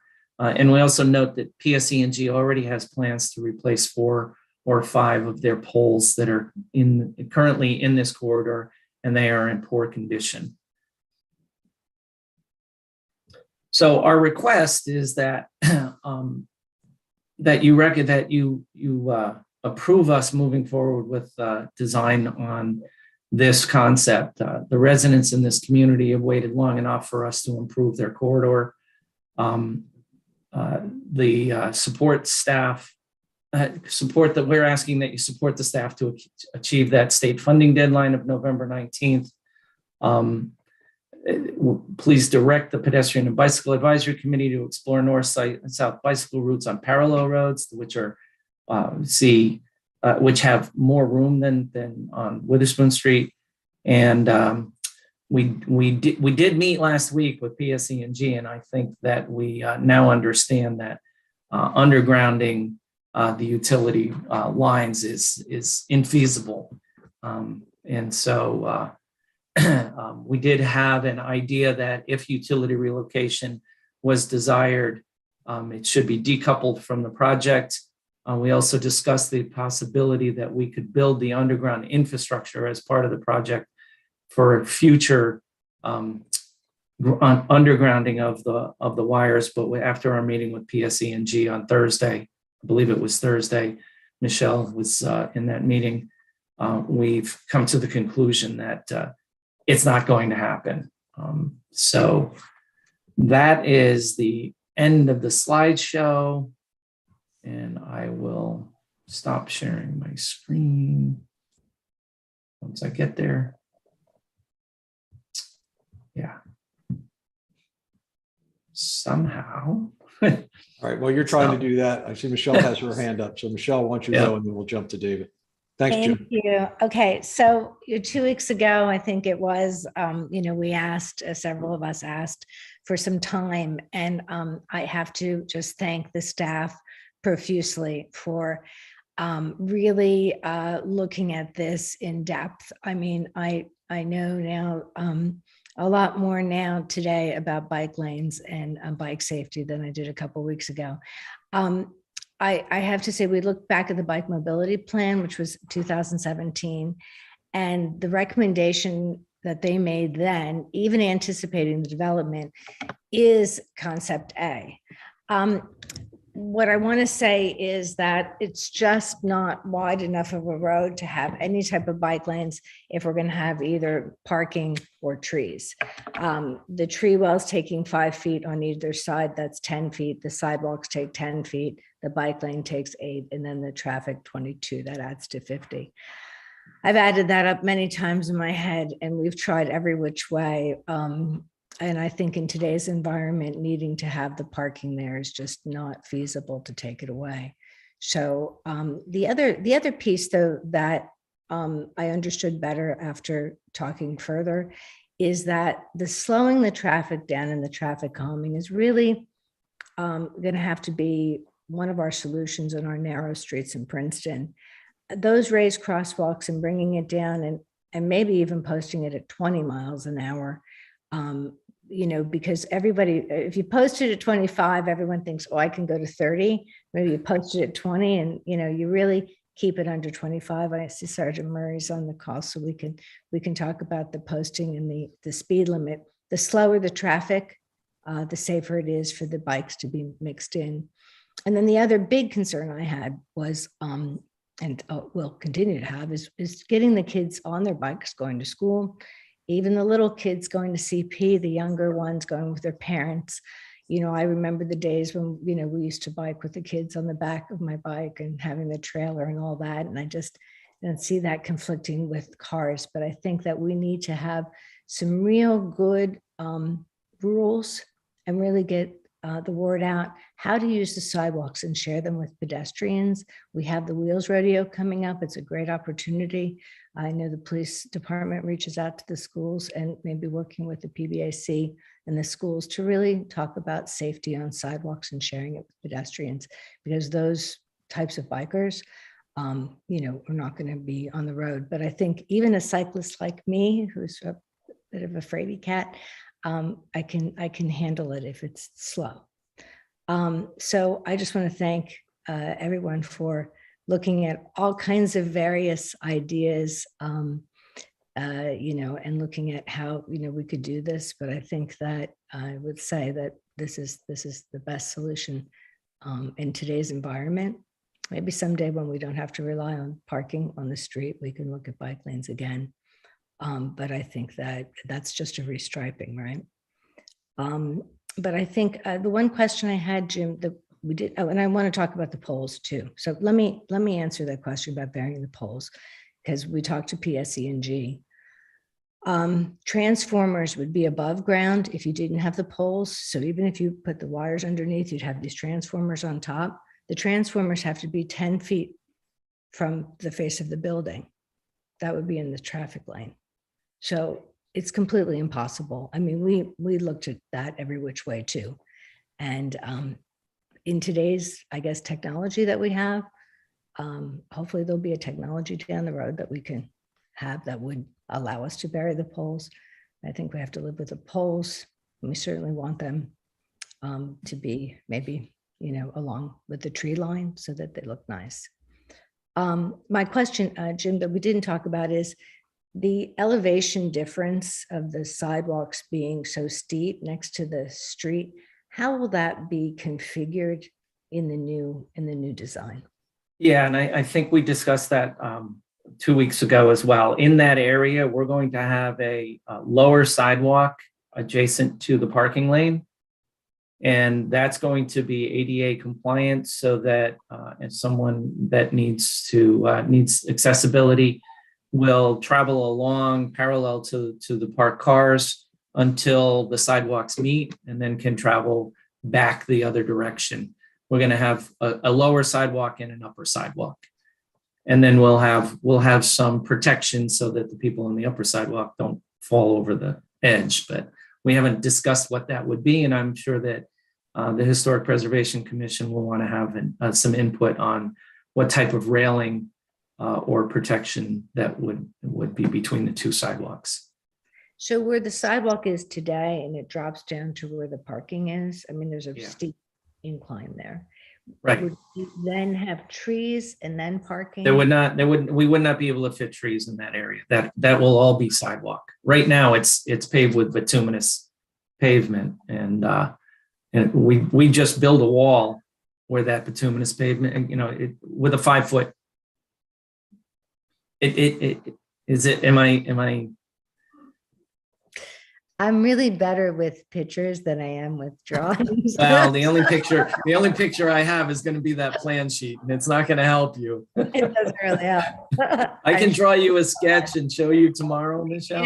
You know what I'm going to do to you is we're going to have to meet out there. You have to walk me through it. Okay, that's a deal. We got a date. Thanks. All right, thank you. Appreciate it. David? Yeah, so there are a couple of things, Jim, that I wanted to ask relative to the email that came in today that I forwarded on to you. One, the person was expressing concern about the bump outs and the anxiety that can cause for cyclists in a shared travel lane. And, they were comparing it to Jefferson Road where we have bump outs. And I wanted to give you an opportunity to talk about the differences between Jefferson and the bump outs that you're proposing on Witherspoon and the way that they interact with the travel lanes. Well, the bump outs themselves that we're proposing on Witherspoon Street are the same width as the parking lane. So if you're biking in the travel lane, you're going to be in the travel lane. I know a lot of people today use the bike lane, the parking lane, when there are no vehicles there to ride their bicycles in it. But with all of the traffic calming that we're putting in with the bump outs and the raised crosswalks in particular, riding with the motor vehicle on a bicycle is going to be much more comfortable to people than it is today.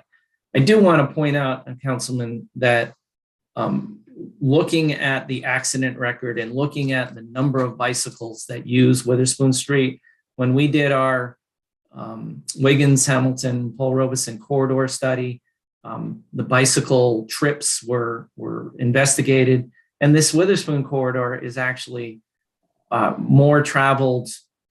When we were doing the analysis a couple of years ago, there are more bike travelers on Witherspoon than there were on Hamilton and Wiggins altogether. It was the most heavily traveled by bicycle in the corridor, and that's in our report.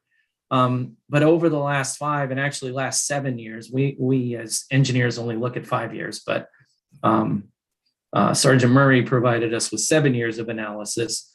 There have been 0 bicycle and car crashes.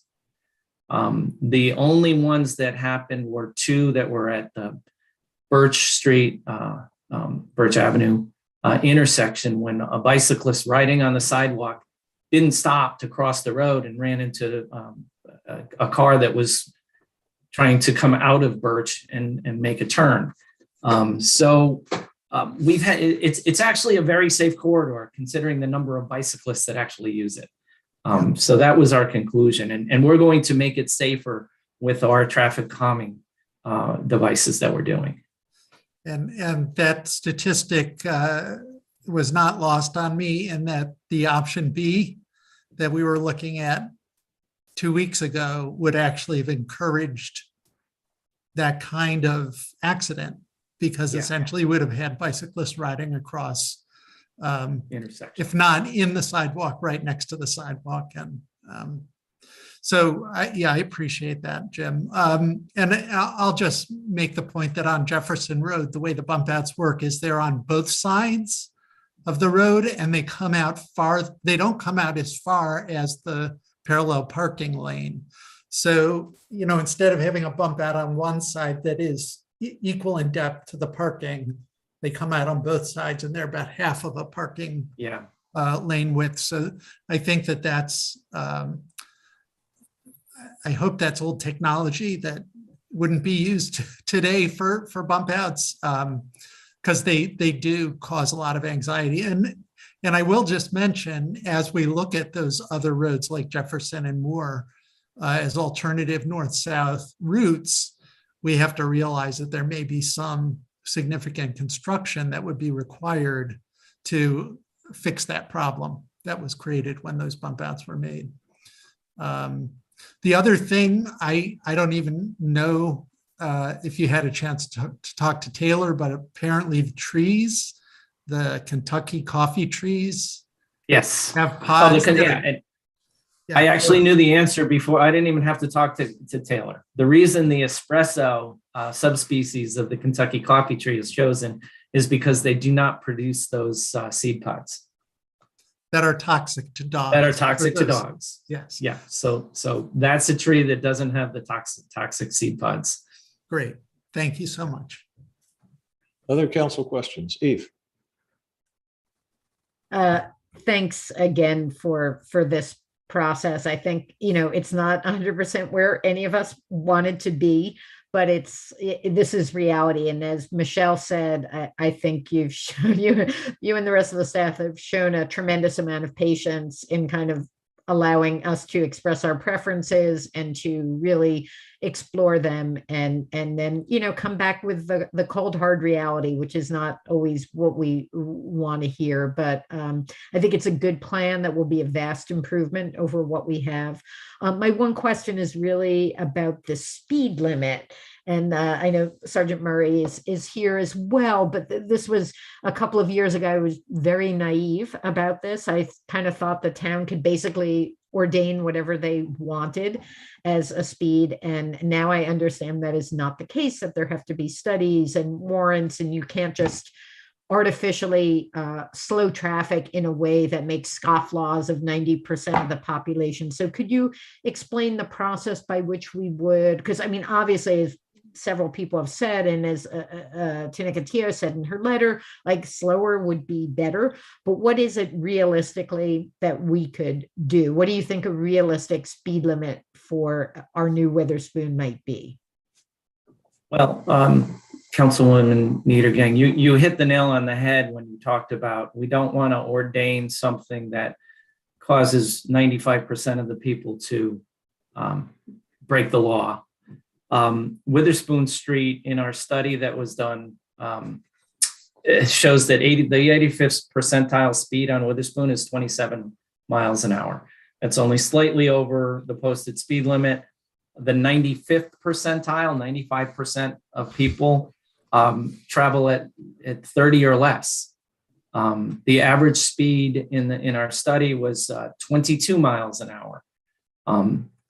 If you look at the table that's in the report on, I think it's just on page 2, you'll see that on Witherspoon Street, in comparison to Paul Robeson Place between 206 and John Street, Wiggins Street between North Tulane and Greenview, and Hamilton Avenue between Linden Lane and North Harrison Street, Witherspoon Street between where the study was done between Green and Quarry, actually is less, except for Wiggins Street, which eastbound was 26 miles an hour. But it's essentially the slowest of those 4 streets. And if one of the comments that we did see was to try to design it for 15 miles an hour. The problem is that when we design a roadway, we're usually designing a roadway from scratch. We have a road that is actually, a very long, straight shot. And we can't just arbitrarily design it for 15 miles an hour because it's not physically constrained that way.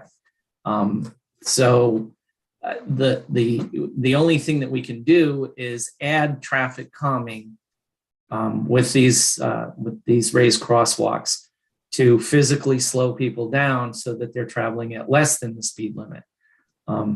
But as I just demonstrated, people are pretty much traveling at the speed limit. It may seem like they're traveling fast, and you will see the occasional driver doing 40 miles an hour. But our studies show that most everybody obeys the speed limit on this road. Sergeant Murray, do you want to add anything? Yes, just before I lose my train of thought, there's another huge advantage to the raised crosswalks that we haven't discussed so far, and that's a visual cue.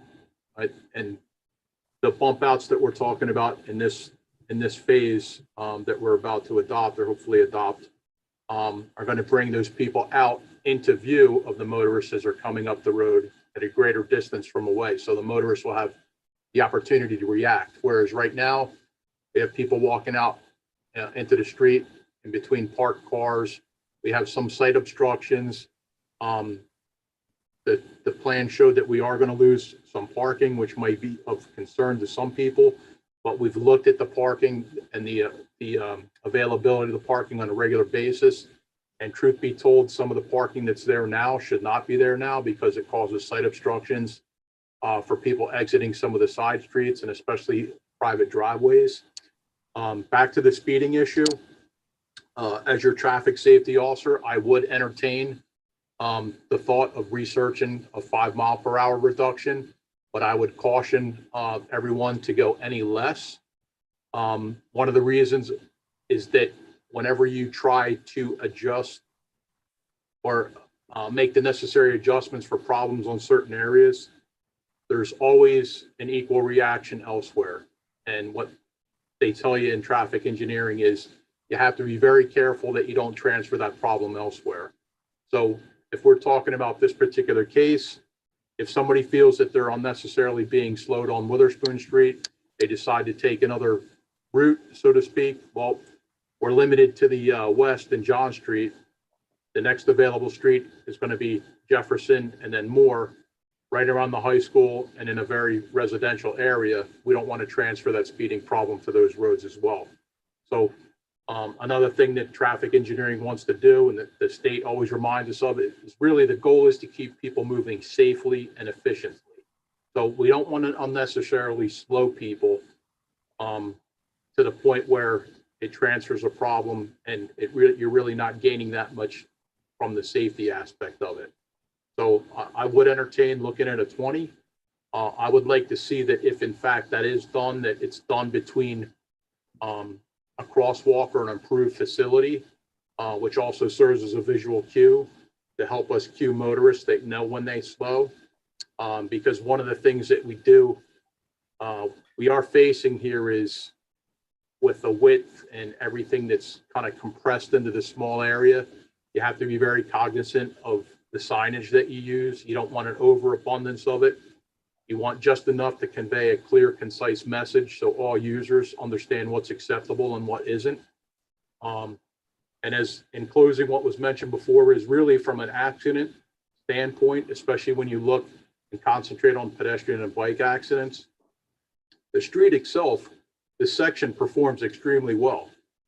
However, there's an enormous room for improvement as far as what's on this plan. So I believe Councilwoman Nieder Gang said that she thought it was a good improvement from a traffic safety officer's aspect. I think at a minimum it's a great improvement, especially when you talk about putting in crosswalk facilities where we know people cross regularly to get from one side of the road to the other, but there's not an improved facility there for them. Well, we know where they cross, we know where they're going to go.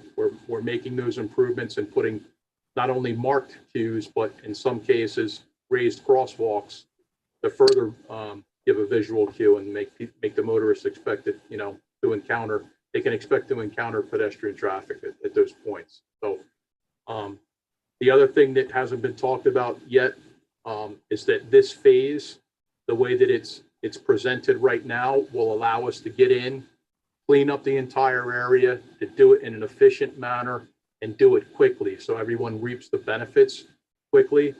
And one of my main concerns as traffic officer was if we were to go into a prolonged closure, what would we do in the interim? Because we really can't afford a prolonged closure in this thing. Our hours of construction would be limited because of the school and other bus and transit traffic, and just getting people in and out of the central business district is a major concern. So not only do I see this as a vast improvement over what we have now, but I also see it as a viable plan to get in, make the improvements, and get out quickly with the least amount of disruption possible. I just follow up real quick on that. 2 points. One is I just want to stress something that Sergeant Murray said, which is that people see parking sometimes as dangerous, but I want to reiterate that what I've been told over and over again by Sergeant Murray, by our traffic and engineering folks, that parking actually slows cars down.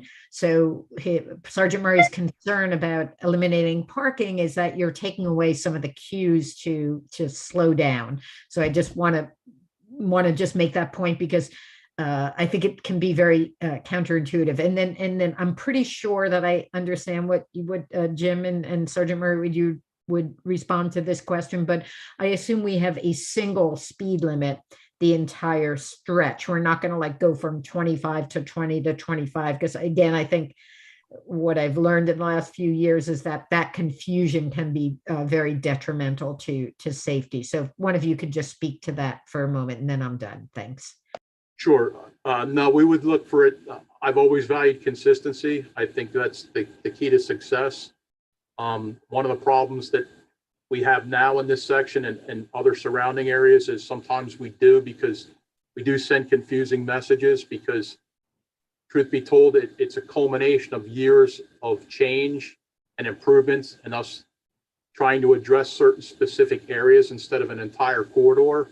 So when we were looking at this phase, obviously we looked at the phase one as well, further south up on Witherspoon Street.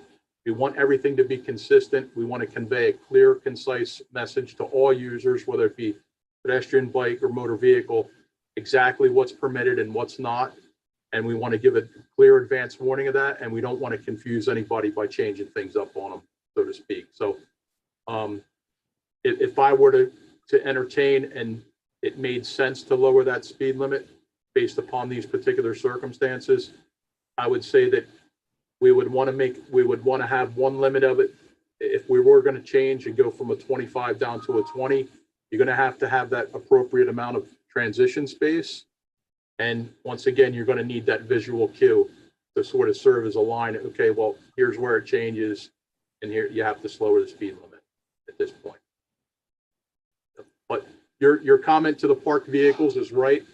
But there's always, once again, a healthy balance. The parked vehicles, where they make sense, they offer what we call friction, which does serve to keep the speed limit down. And truth be told, right now, the reason that you don't see a higher speed limit based upon our research in that section is because of the narrowness that we're dealing with there. So out of the, I think out of the 8 or some accidents that we had in that specific area over the last 5 or 6 years, at least 3 of them or 4 of them were a side swipe type accidents where a car encountered a bigger type vehicle, whether it be a garbage truck, a school bus, and the like.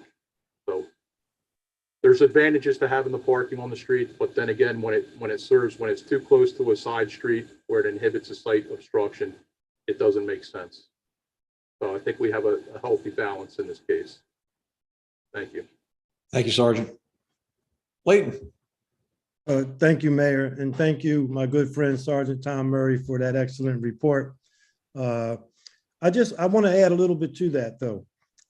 You talked about visual cues and the bump outs and dropping it down to 20 miles an hour. And my thought was, and I want to reference some of Jim's report, was that from a historical perspective, what I would like to see, and again, I would reference Shirley Satterfield and others who are interested in particularly the African-American history of Princeton, to see perhaps at Paul Robeson Place, north and south, a banner or even perhaps a gate a la Nassau Hall, not as ornamental, I'm sure, but something that says, welcome to the Witherspoon Jackson neighborhood, Princeton's 20th Historic District, as part of a entrance. A announcement, if you will, that you're entering into something very special. That might be a part of a traffic calming situation. And in addition to that, as you're going north or south on the street, to have historical signs as landmarks at Green Street, at Quarry Street, at McLean Street, at Lytle Street, at Clay Street, at Lee and Birch, not only on the sides where the streets are at, but have them mirrored on the east side of the street, so that no matter which way you go, you can see that you're passing each of those streets that are very well signed up, so that is another calming way. Lastly, in the report, Jim, you guys are asking for council to move the Bike and Pedestrian Committee off of their concentration on Witherspoon Street to other streets north and south. And I beg to differ that maybe the way we do that is not to move them to look for other avenues, but to get them to help us calm the traffic on Witherspoon Street by more encouraging people to drive their bicycles there, so that if we have a mass of bicyclists on Witherspoon Street going north and south, well, guess what? The cars don't have any choice but to slow down.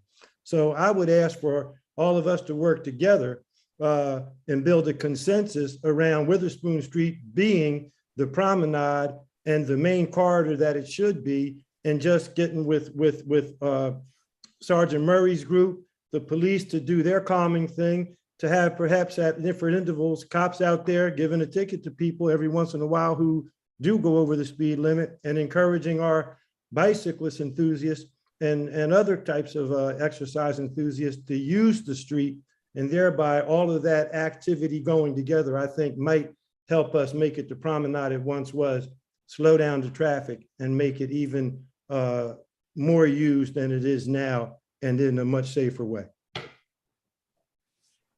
Thanks, Lee. Do we have any other council comments? There's a couple of hands up from the public. Okay. Adam, could we bring in the first person from the public, please? Okay, first we have Phil. Okay. Hi, yeah, this is Phil Chow. I'm on the PBAC. Yeah, I want to thank the staff for putting things together, communicating with PBAC on the plans. You know, we all really hope to have a bike lane, but I'm comfortable with the design and the traffic calming. I do want to really emphasize the 20-mile-per-hour idea. I'm glad to hear that it's been mentioned. I find that I feel that once we get the bike lanes on Wiggins, you're going to really increase bike traffic, and you're going to have that many more bikes going down Witherspoon. So, and to Councilman Newland's comment that, you know, get more bikes on there, you'll get things calmed even more. And I think that's where the 20 miles per hour is so important to have, to get people more comfortable. So, the one other thought is, I think with the Jackson Witherspoon neighborhood, you have people who are really reliant on their bikes. That's their main transportation.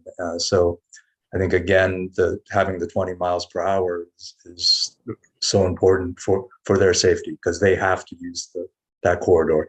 You know, the PBAC can explore the other roads, but for those people in that neighborhood, Witherspoon is key for them. All right, thank you. Thank you, Phil. All right, Adam, who's next?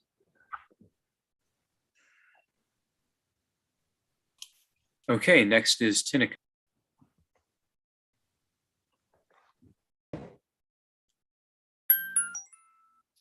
Hi, good evening.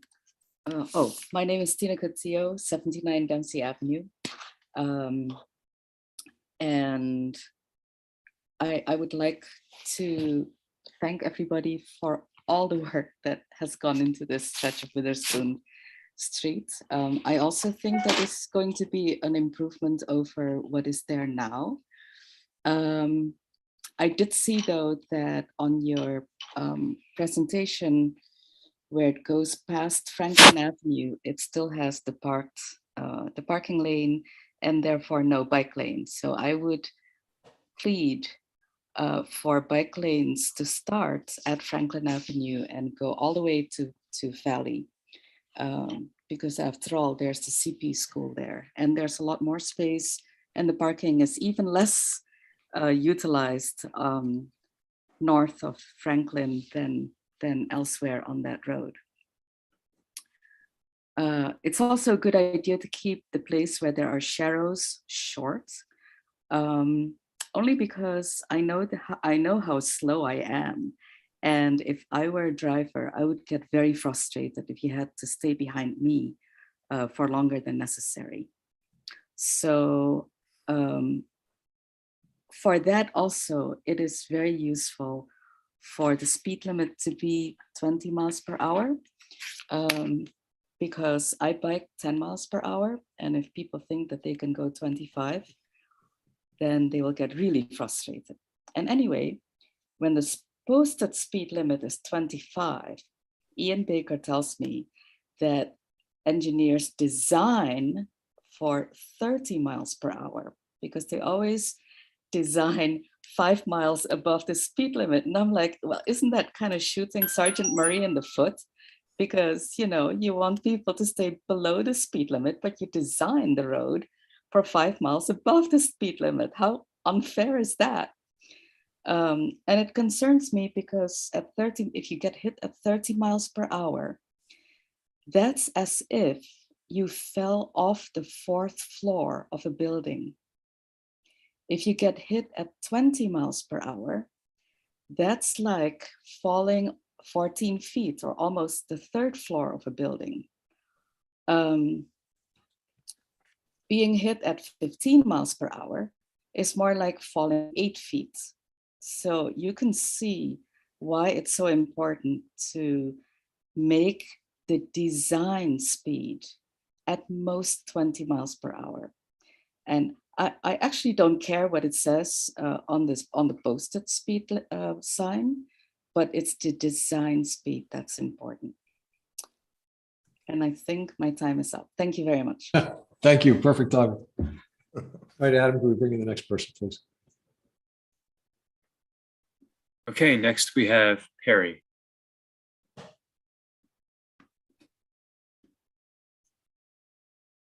Hello, my name is Perry Jones. My address is 144 Patton Avenue, and I am also on the PBAC. I want to echo thank you, everybody, for all your work on this, and thanks for considering bike and pedestrian safety so much. And I just want to say that it happens to me all the time. If you're forced to ride in the middle of the main lane, this often leads to angry drivers honking at you and, you know, dangerously tailgating you. And I just think there will be less friction between bikers and cars if the cars can go slower. So yeah, thank you so much, Sergeant Murray, for open to a 20 mile per hour speed limit zone. And I thought that Councilman Newland's idea of, you know, kind of having signage letting you know that you're entering the special promenade area, I think that's a great idea. And it would add to the great feel of that area. Also, I just think if the road is a straight shot, that does encourage motorist speed. And I know, Jim, you said that you don't think that you can change that, but I would just like to, I just wonder, isn't there some way to maybe, you know, like by moving parking around or something that allow it to kind of go a little bit side to side, you know? Yeah. Oh, and is it possible to have more than 3 of the crosswalks raised? And also in front of the Dinky Bar, the raised crosswalk actually has cobbles, which I think does a great job of slowing down cars. So again, thank you everybody for your work on this. Thank you. Thank you, Perry. Okay, we have one email. Let me just read that, and then we'll see if there's anybody else from the public, and then we'll jump back to council folks. Jessica Wilson from 4 Lawrence Drive. Dear council, please place as many street trees as close to the car lanes as possible. They are beautiful, provide shade, reduce the need for AC in the summer, break winds in the winter, improve water quality, improve air quality, and protect pedestrians from cars. Please widen sidewalks because this corridor is very crowded. It is hard to park a bike on this corridor, which has many great restaurants such as Hunan Chinese. I end up fixing my bike to young trees, fences, parking meters, and street signs. This is suboptimal. It discourages me from visiting more often. It is also easily fixed by including more bike parking in the design for the corridor. People like visiting and living in Princeton because it is generally walkable and very beautiful. These suggestions will make it even more beautiful and safer for people who enjoy the town by walking and biking. Thank you. Okay, I don't see other hands up. Mia, did you have your hand up? Yeah, a couple things. One, I just want to say I'm really grateful for all the hours that Jim and Deanna and Michael and our staff put in to meet with the community groups. I don't know if people realize, but they've been working evenings and weekends to make sure that they could meet with everyone who wanted to meet with them, and they've walked the street multiple times. They've attended, the different meetings of different community groups, and they've been sort of brokering between people whose top priority was the trees and other people who wanted, full bike lanes, and then there's parking, and I think they did a great job of coming up with something that gives everybody a little bit, except for what I really wanted, which was to bury the wires. And I'm so disappointed about that. And I know it's none of our fault, but it seems like we are limited in what we can do with any of our streets if we are continue to be imprisoned by these multiplying wires. And we are having discussions with at the state level, but I would personally, as I've said before, welcome input from any community members who know how we could expedite this process, because it's extremely frustrating to spend so much time planning a beautiful street and knowing that in the end, it's still going to be difficult to see what's there because of all the wires that are surrounding it. So, but I love what we are doing. That's good. So, and thank you to the staff. Any other council comments? Leighton? Mayor, I too want to echo what Councilwoman Sachs said. Thank you, Jim, for the Saturdays we spent walking up and down Witherspoon Street and Nassau Street and elsewhere downtown. To you and Deanna and to the rest of the staff who do a monumental and incredible job of helping us through infrastructure ideas and spending time on and off their regular hours. It's greatly appreciated. And on behalf of a grateful council, mayor, and also residents who don't even realize how much time you guys put in, thank you. Okay, I think there's a pretty clear consensus, so we will move on. Jim, thank you very much. Tom, thank you very much. You're welcome. Thank you all. Take care. Okay, next up is an ordinance introduction. Ordinance 2022-10, an ordinance of the municipality of Princeton amending requirements for distances between buildings and windows, section B17A 383 of the municipal code. Public hearing, April 25th, 2022. Is there a motion? David, thank you. Is there a second? Leighton has the second. Thank you very much. All right, so roll call vote. Dolores? Ms. Perone Lambros, Yes. Ms. Niedergang, Yes. Mr. Cohen, Yes. Ms. Fraga, Yes. Ms. Sachs, Yes. Mr. Newland. Yes. Okay, thank you. All right, let's do the resolutions. 22-140, resolution of the mayor and council of Princeton authorizing a professional services agreement in the not to exceed amount of $85,359 with Princeton Hydro LLC for conducting phase 1 of a 4-phase stormwater utility feasibility study. David has the motion. Is there a second? Eve's got the second. Questions or comments on the resolution? Eve? Just, David, would you like to just put this in context, what the promise of this is? I think that would be nice. Sure.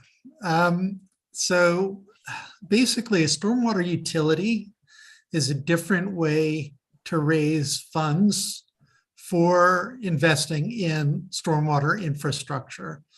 The way that we raise funds for stormwater infrastructure right now is it's part of our regular property taxes. So property owners pay for stormwater in proportion to how much their property is worth, rather than in proportion to how much stormwater they contribute to the system. And it's really, I mean, I don't want to prejudge what the conclusions of this study are going to be, because really this first phase is just a sort of a feasibility study to see if it's the right thing to do for Princeton. But to me, it just seems such a no-brainer that it's much more equitable to have property owners pay to help with stormwater infrastructure in proportion to how much stormwater flows off of their property. And generally that's proportional to how much impervious coverage there is, although old impervious coverage tends not to be managed at all. So more of it flows off than a property with new impervious coverage where they're meeting more recent stormwater management requirements. So that's the general gist of it. And then one other detail that's important in a town like Princeton is that the fees that are paid to a stormwater utility are not taxes. So tax exempt properties are not exempt from stormwater utility fees. And since we have a lot of large institutions that are tax exempt in Princeton, again, I think that it will really help the average taxpayer if we can spread the stormwater management burden across all property owners in town. Thank you, David. Michelle? Thank you. This is a really great example of how we should go forward. We're going to look at something like a parking bank in the near future, I think at the next meeting. And it's the same kind of concept. This is much more complex and it'll be much more expensive to do the study and the analysis, but paying into infrastructure where the homeowner and developer, whoever it may be, cannot actually do it themselves. It may not be feasible. I just had a question though, in terms of this study, and I know it's in 4 phases and probably be about $325,000 total if we go the whole way with it. In terms of what they'll be doing in their analysis at the end, and maybe I missed it, it's quite elaborate proposal, but will they actually be in the next phases looking at how the stormwater mitigation would be taken into consideration? I understand that they'll do the utility in terms of paying into it, but then will it also have like a public stormwater management system, mitigation system that we would develop and work on? Is that what would happen in the next phases? Yeah, so I don't know if Jim wants to comment on this, but I will say that even the first phase, the feasibility study identifies the stormwater management needs as well as the potential revenues, and balances them against each other. So there is absolutely a component of analyzing our current stormwater management system and what our needs are to accomplish more, successful management of our stormwater in town. Jim.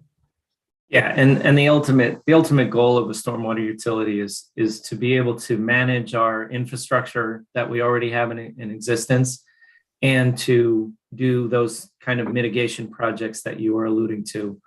But at the early stages, we're not going to be identifying specific projects, but identifying opportunities, if you will.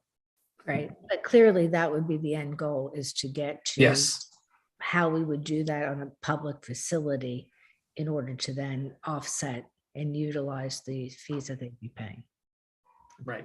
I get it. I mean, and in the perfect world, we wouldn't have to require any of our residents or businesses to do stormwater.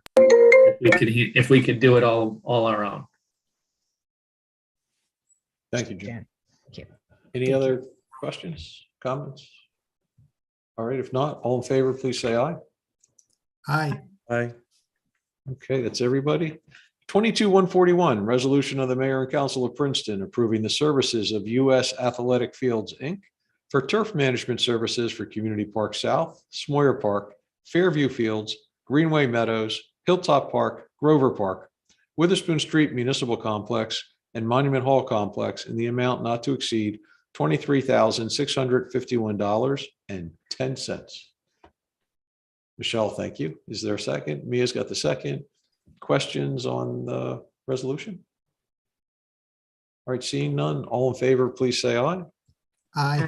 Aye. All right, that's everybody.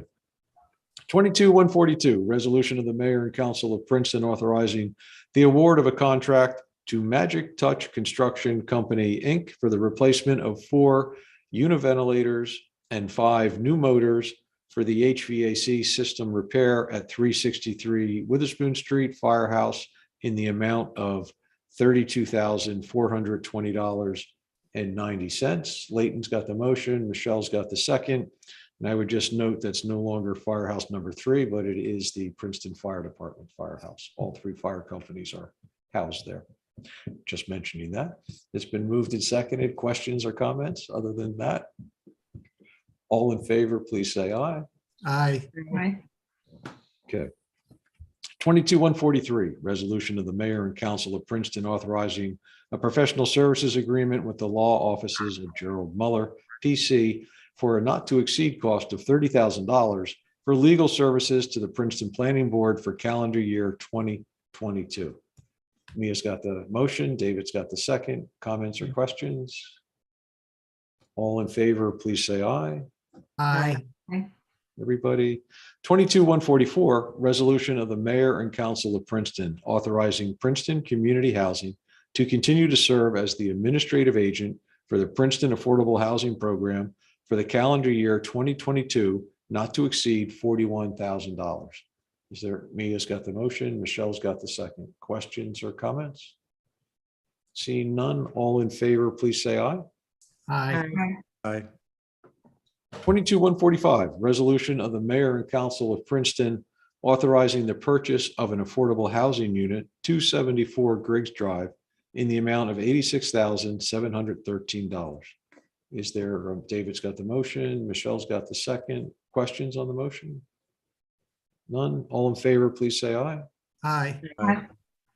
Okay, consent agenda is next. I'm going to assume nobody has a reason to pull anything out of the consent agenda. Okay. Eve's moving the consent agenda. Thank you very much. Is there a second to move the Layton second on the consent agenda? All in favor, please say aye. Aye. All right, that's that. David? I move that we adjourn. Thank you very much. Is there a second? Thank you, Michelle. All in favor, say aye. Aye. All right, the meeting's over. Thank you very much for everyone that hung into the end of the meeting. Everyone have a Good night, everyone. Good night. Yeah. Thank you. Thank you. Thanks.